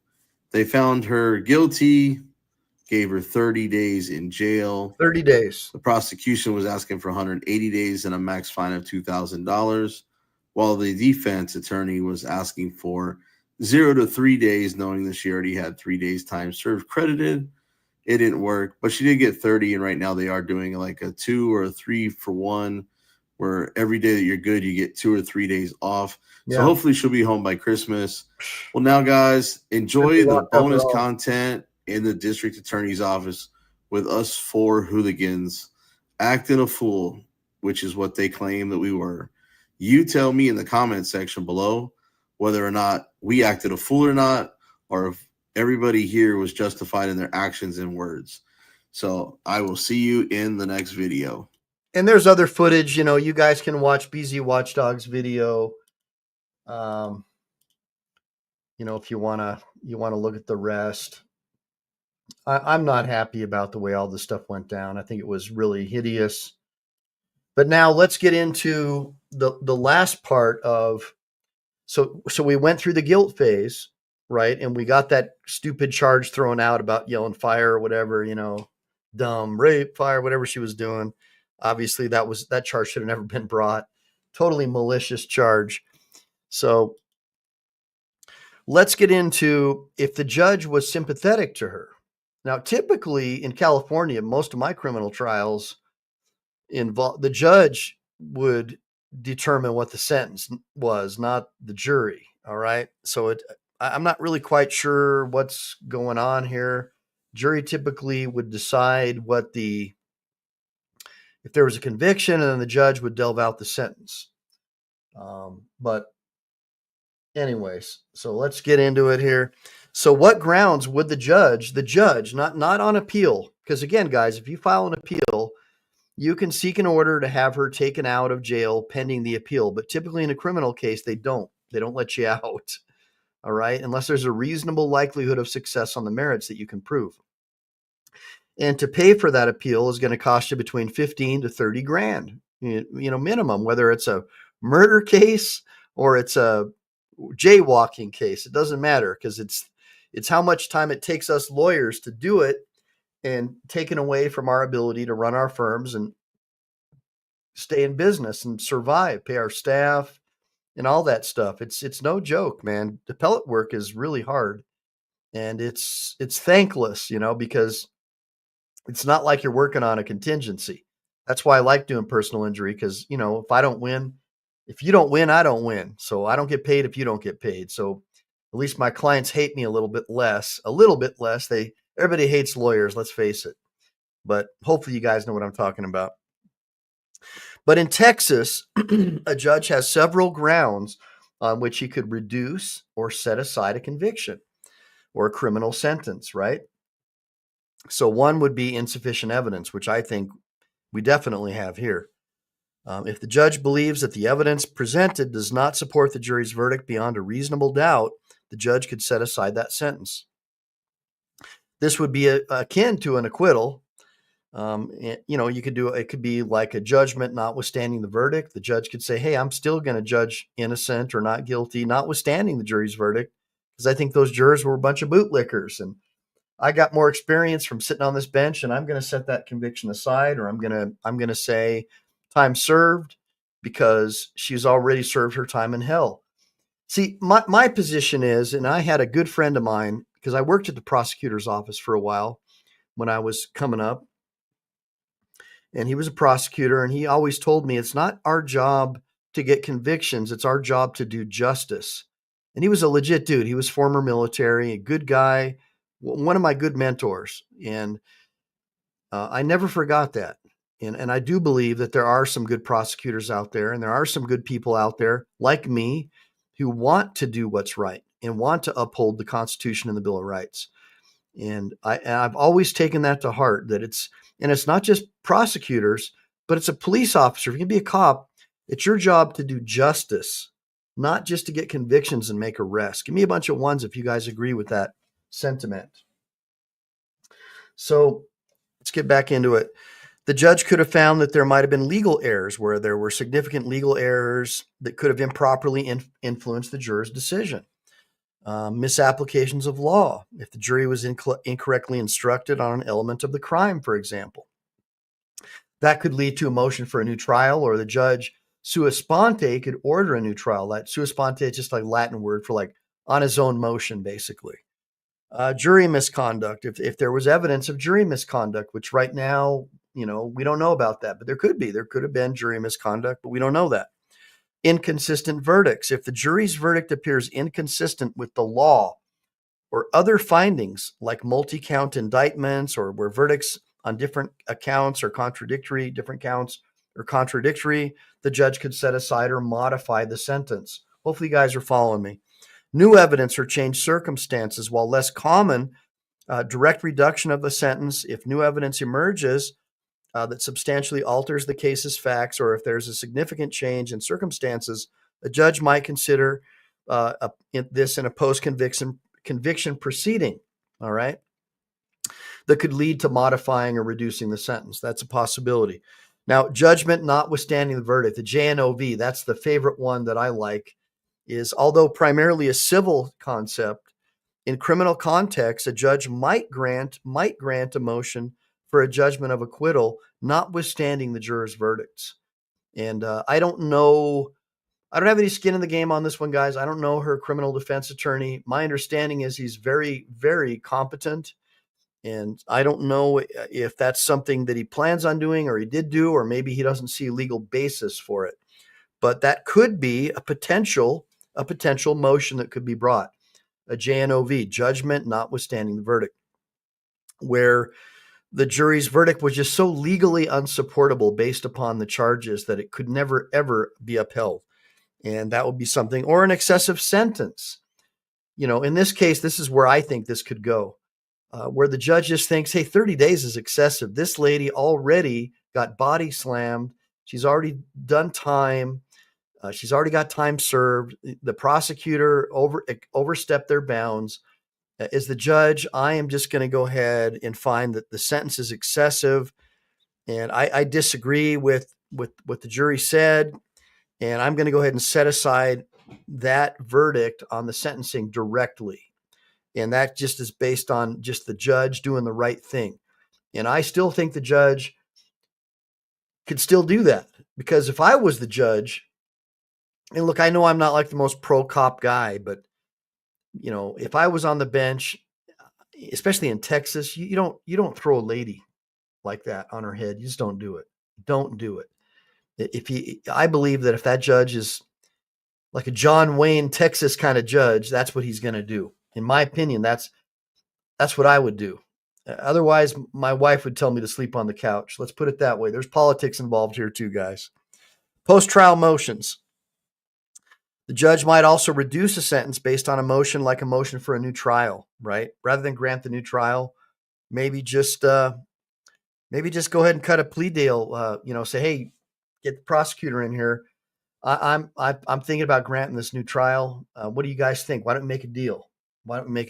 And then the prosecutor may make a deal so they don't have to retry the case. It's another option.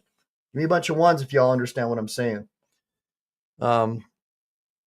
So keep in mind that setting aside or reducing a sentence in a criminal case is an extraordinary action for a Texas judge to engage in, especially when there's a jury involved, because ultimately it's up to a jury, guys.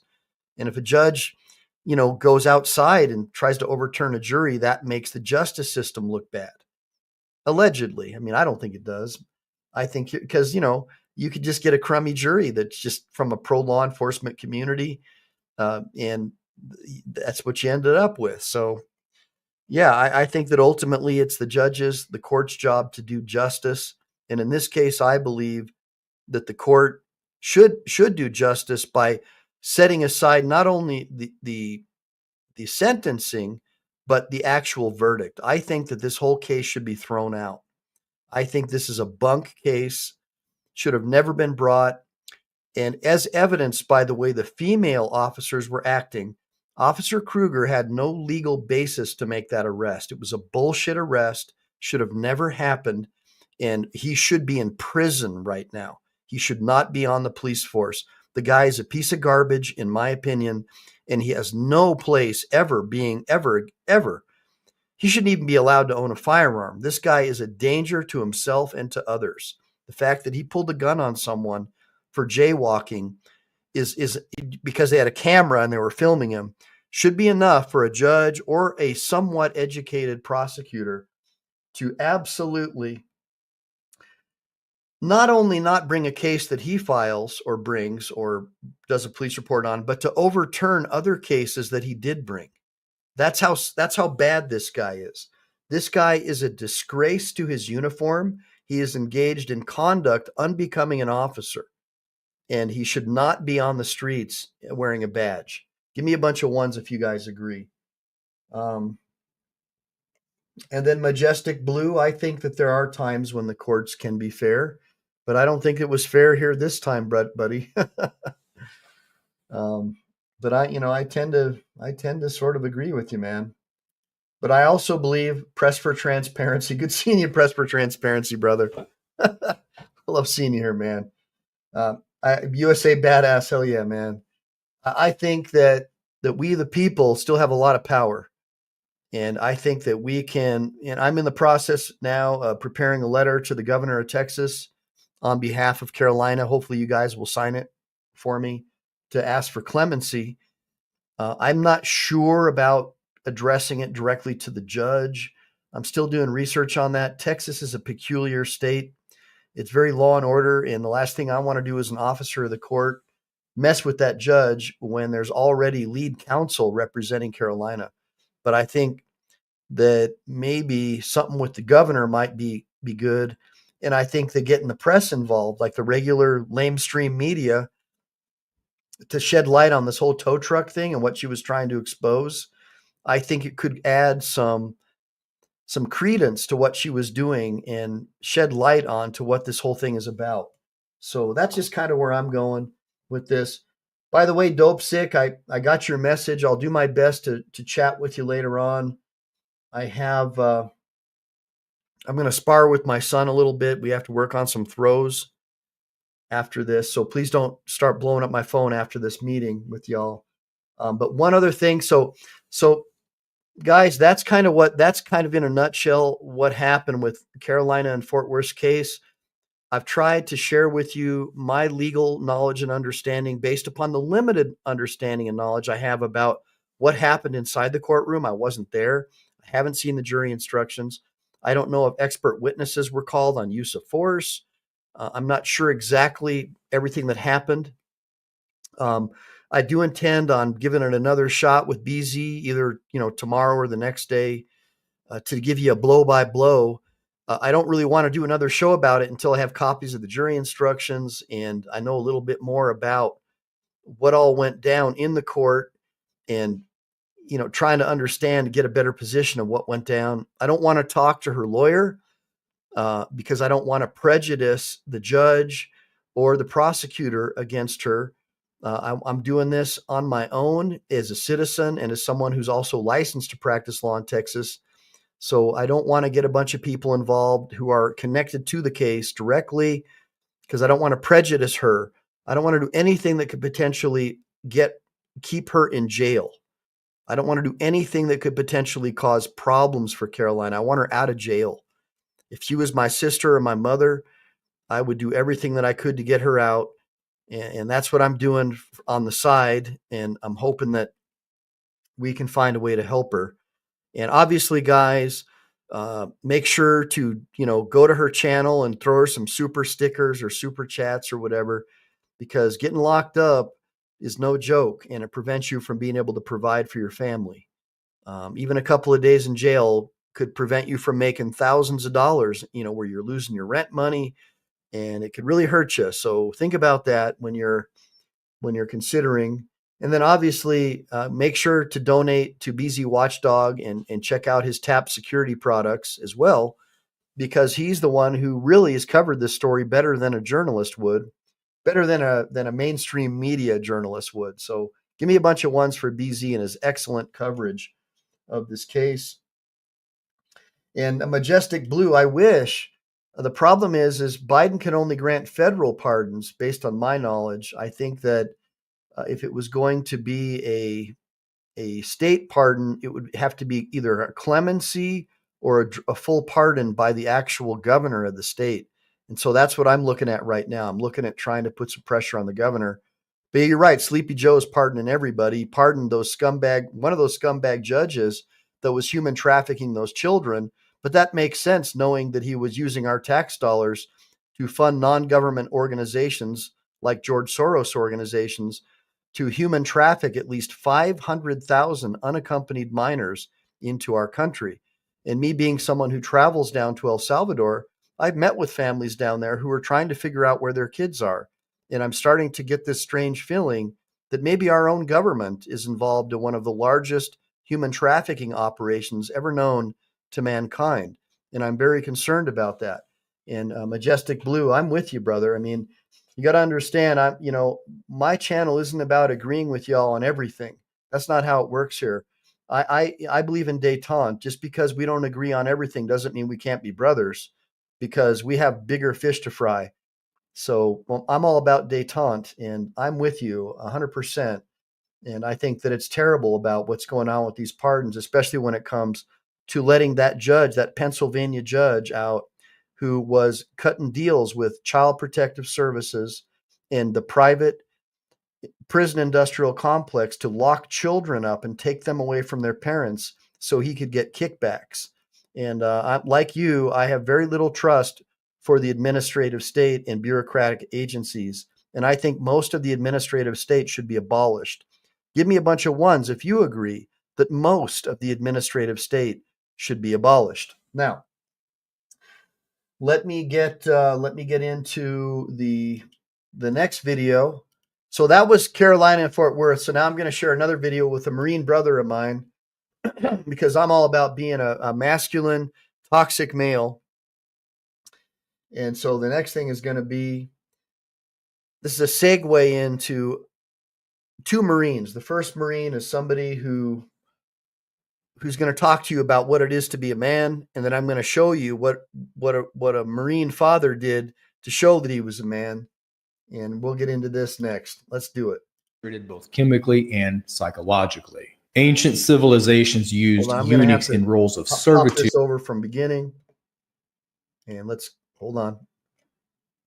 All right, you guys ready? Here we go. Modern eunuch, castrated both chemically and psychologically. Ancient civilizations used eunuchs in roles of servitude to the king. Eunuchs were easily controlled and thus more loyal to the king. If there was a royal harem, the king would have had a eunuch overseeing the harem for obvious reasons. Royal butlers or chamberlains were often eunuchs, and they made great civil servants precisely because they were rule followers. The modern vulnerable man has been castrated psychologically by indoctrination that the masculine must bend to and serve the feminine. The narrative from TV to children's books are that men are defective and need to be more like women. Thus, the man willingly accepts the weakness of vulnerability. The psychological castration is made possible through chemical castration by way of endocrine disruptors in pretty much everything. Get the book Estrogeneration for the full scoop on that. But the average man today has a third to half of the testosterone he should have. That's right. This leaves him anxious, prone to depression, and quite literally less of a man.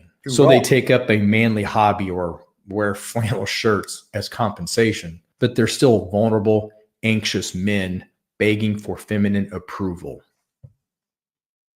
Ooh, man, that was good.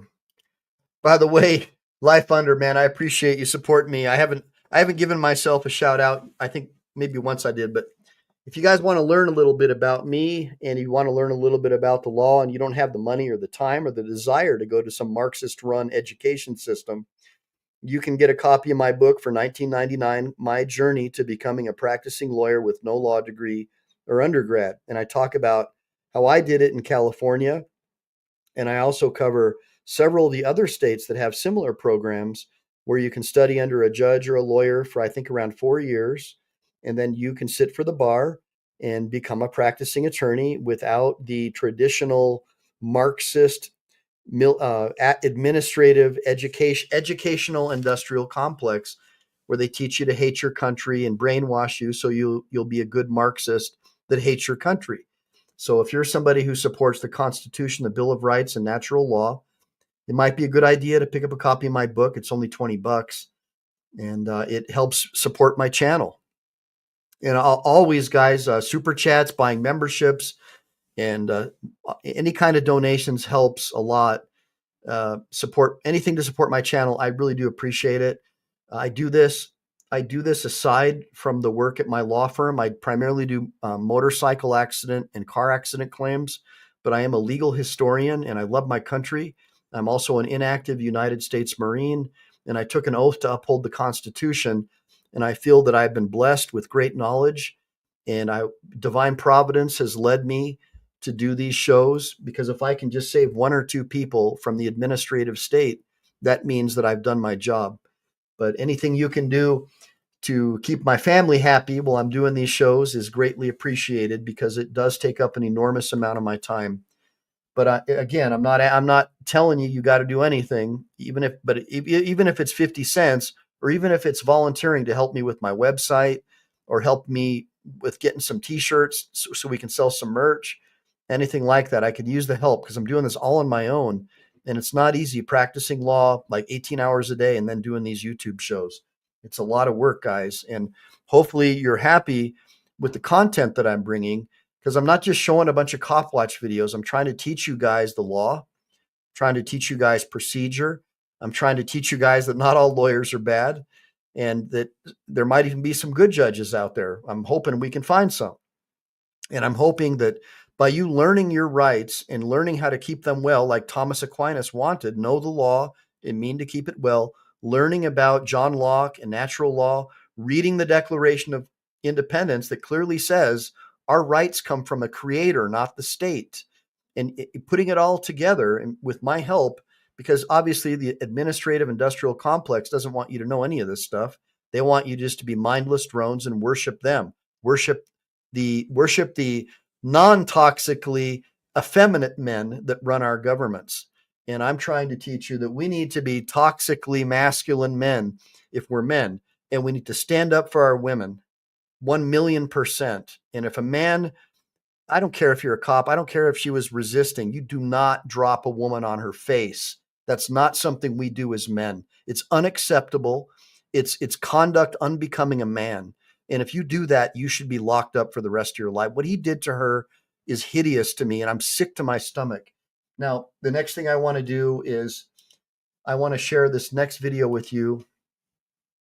Another Marine video. I love my Marines, man, and this is what I'm all about. So bear with me, guys. It's the last video of the night. Now, where another complaint is being filed after police walked into a hospital room, and then minutes later, Marine veteran Carl Anderson was on the ground, tased, and handcuffs. This is just feet away from his hospitalized young daughter. And this was all because of a cell phone. As Denver 7's Eddie Guajardo reports, Anderson is demanding there be consequences for the officers involved. Give me the cell phone. Get out of the room. Get out of the room. Get out of the room. Serious. This is not right. They're trying to get his cell phone because they believe there might be evidence of some kind of child abuse or something on his phone, allegedly. It's this incident captured on officers' body cameras at Memorial Hospital in Colorado Springs 2 years ago, under scrutiny in a complaint filed against the city of Colorado Springs, Teller County, and the officers involved. I'm not leaving my daughter's side. Carl Anderson Jr.'s 2-year-old daughter, Charlotte, was airlifted to the hospital after he says his fiancée accidentally hit her while driving out of the driveway. Charlotte was in ICU when several officers entered the hospital room. You see an officer attempt to reach for Anderson. Excuse me, you do not grab anything from my pockets. Officers wanted to confiscate the parents' cell phones Just give us the phone and we'll be done. for an investigation into their daughter's incident. They never presented a warrant or any paperwork saying that they had authority to take my personal property. When he refused, officers surrounded him. I'm going to go behind you because I don't want anybody behind you getting hurt. Moments later, Anderson was tased twice, forced to the ground, and handcuffed as his father called for help.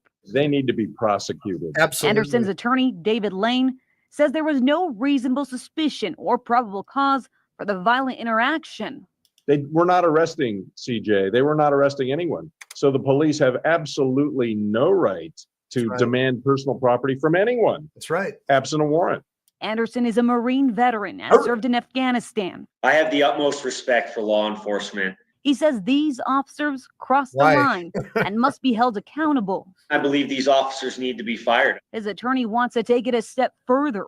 Felony assault is what they did. They committed a crime. They should be doing some time. Anderson was charged for resisting arrest and obstructing a peace officer. Both charges were dropped. Lane says no charges were filed against the parents for Charlotte's injury. Anderson tells us his daughter Charlotte has made a full recovery since the accident. We asked why now? Why speak out 2 years after this incident happened?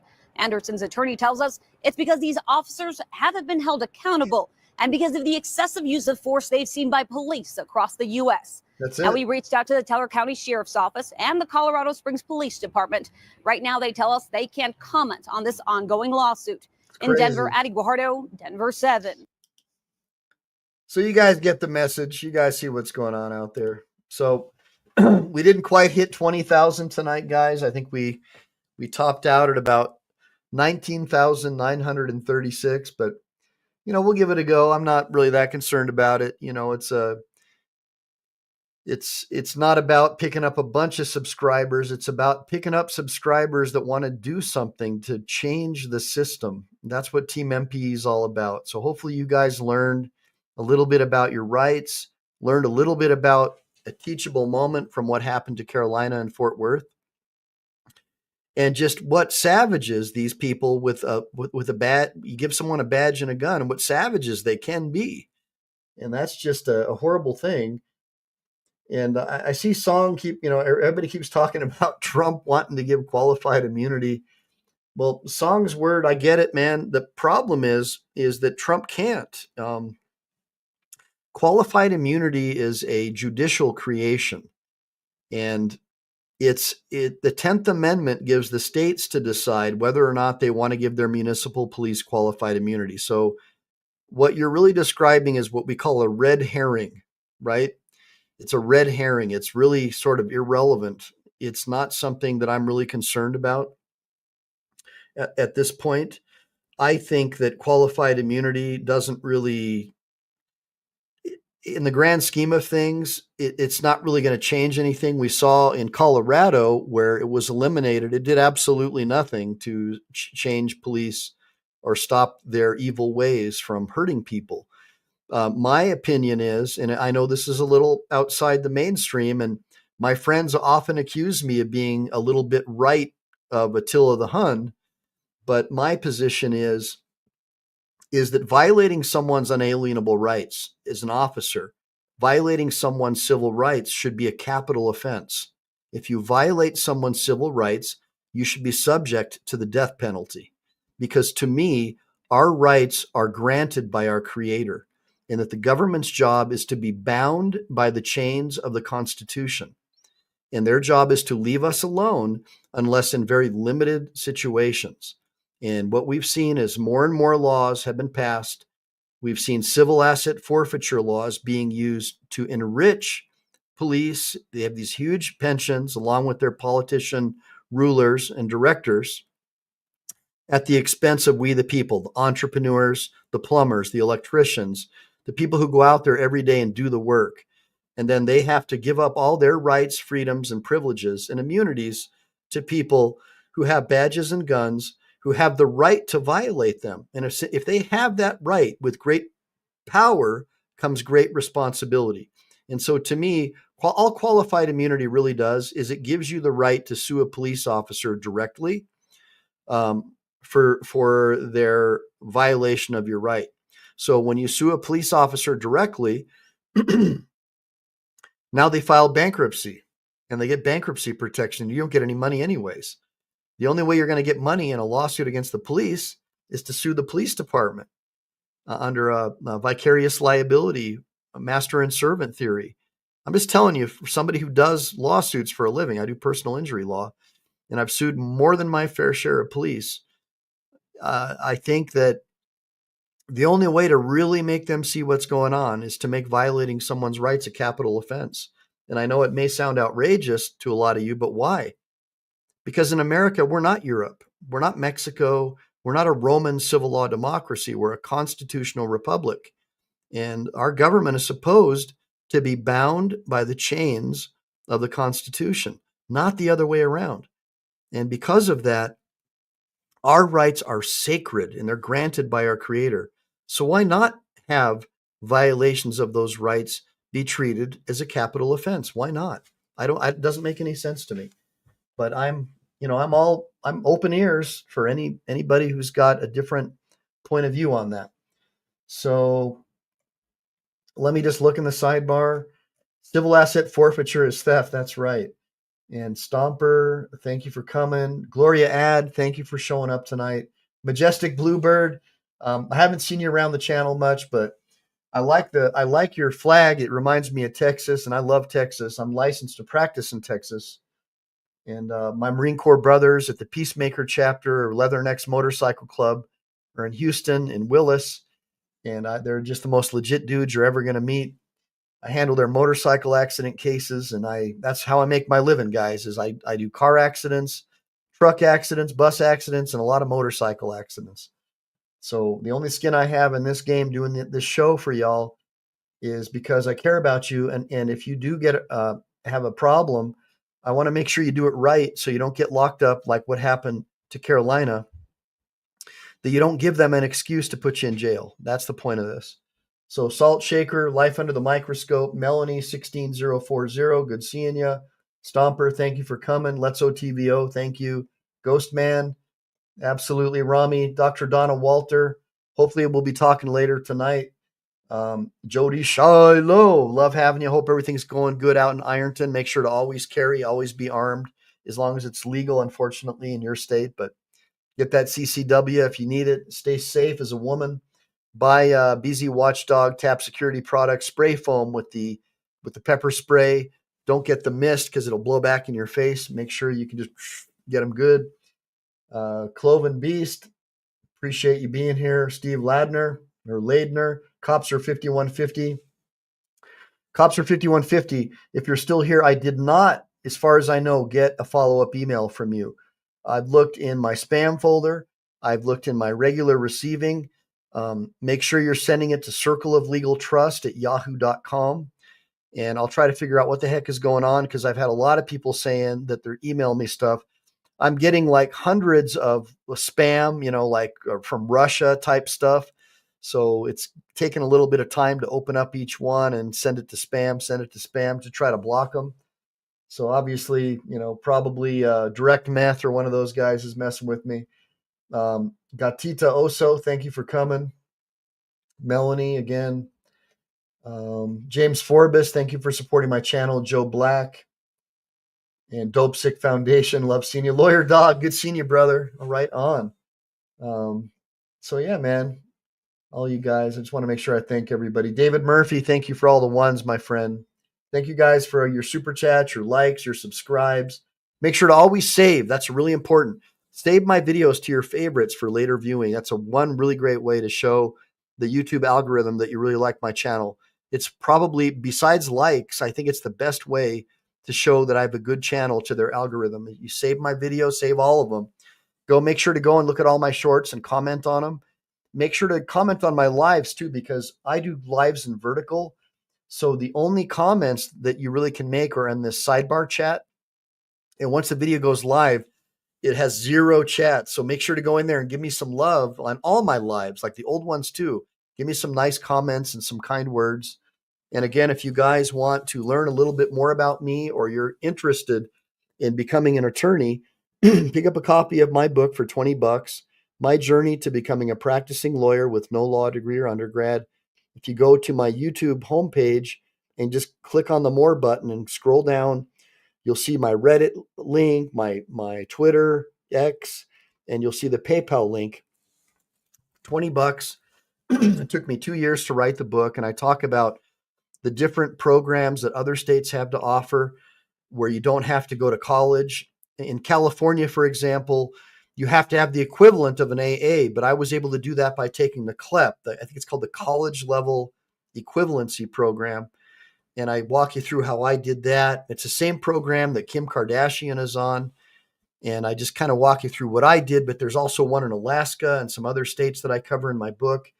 So if you're interested, if you're one of these guys who thinks outside the box, maybe you're a single mom, you don't have the ability to go to a regular college, or you don't want to get brainwashed by the Marxist educational industrial complex to hate your country, you can follow my channel and you can just study to become a law the way that I did. And that way you keep your mental faculties safe from the administrative industrial and the educational Marxist industrial complex that wants to teach you to hate your country. So let me see here. I want to make sure I thanked everyone. It looks like I got it, all you guys.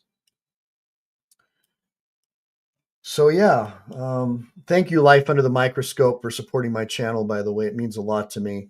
And Dr. Donna, I'm definitely interested in helping you in any way that I can. So again, make sure to like and subscribe. Make sure to save, because we never know when the thought police are going to take down this channel. All right? You never know. Semper Fi, do or die.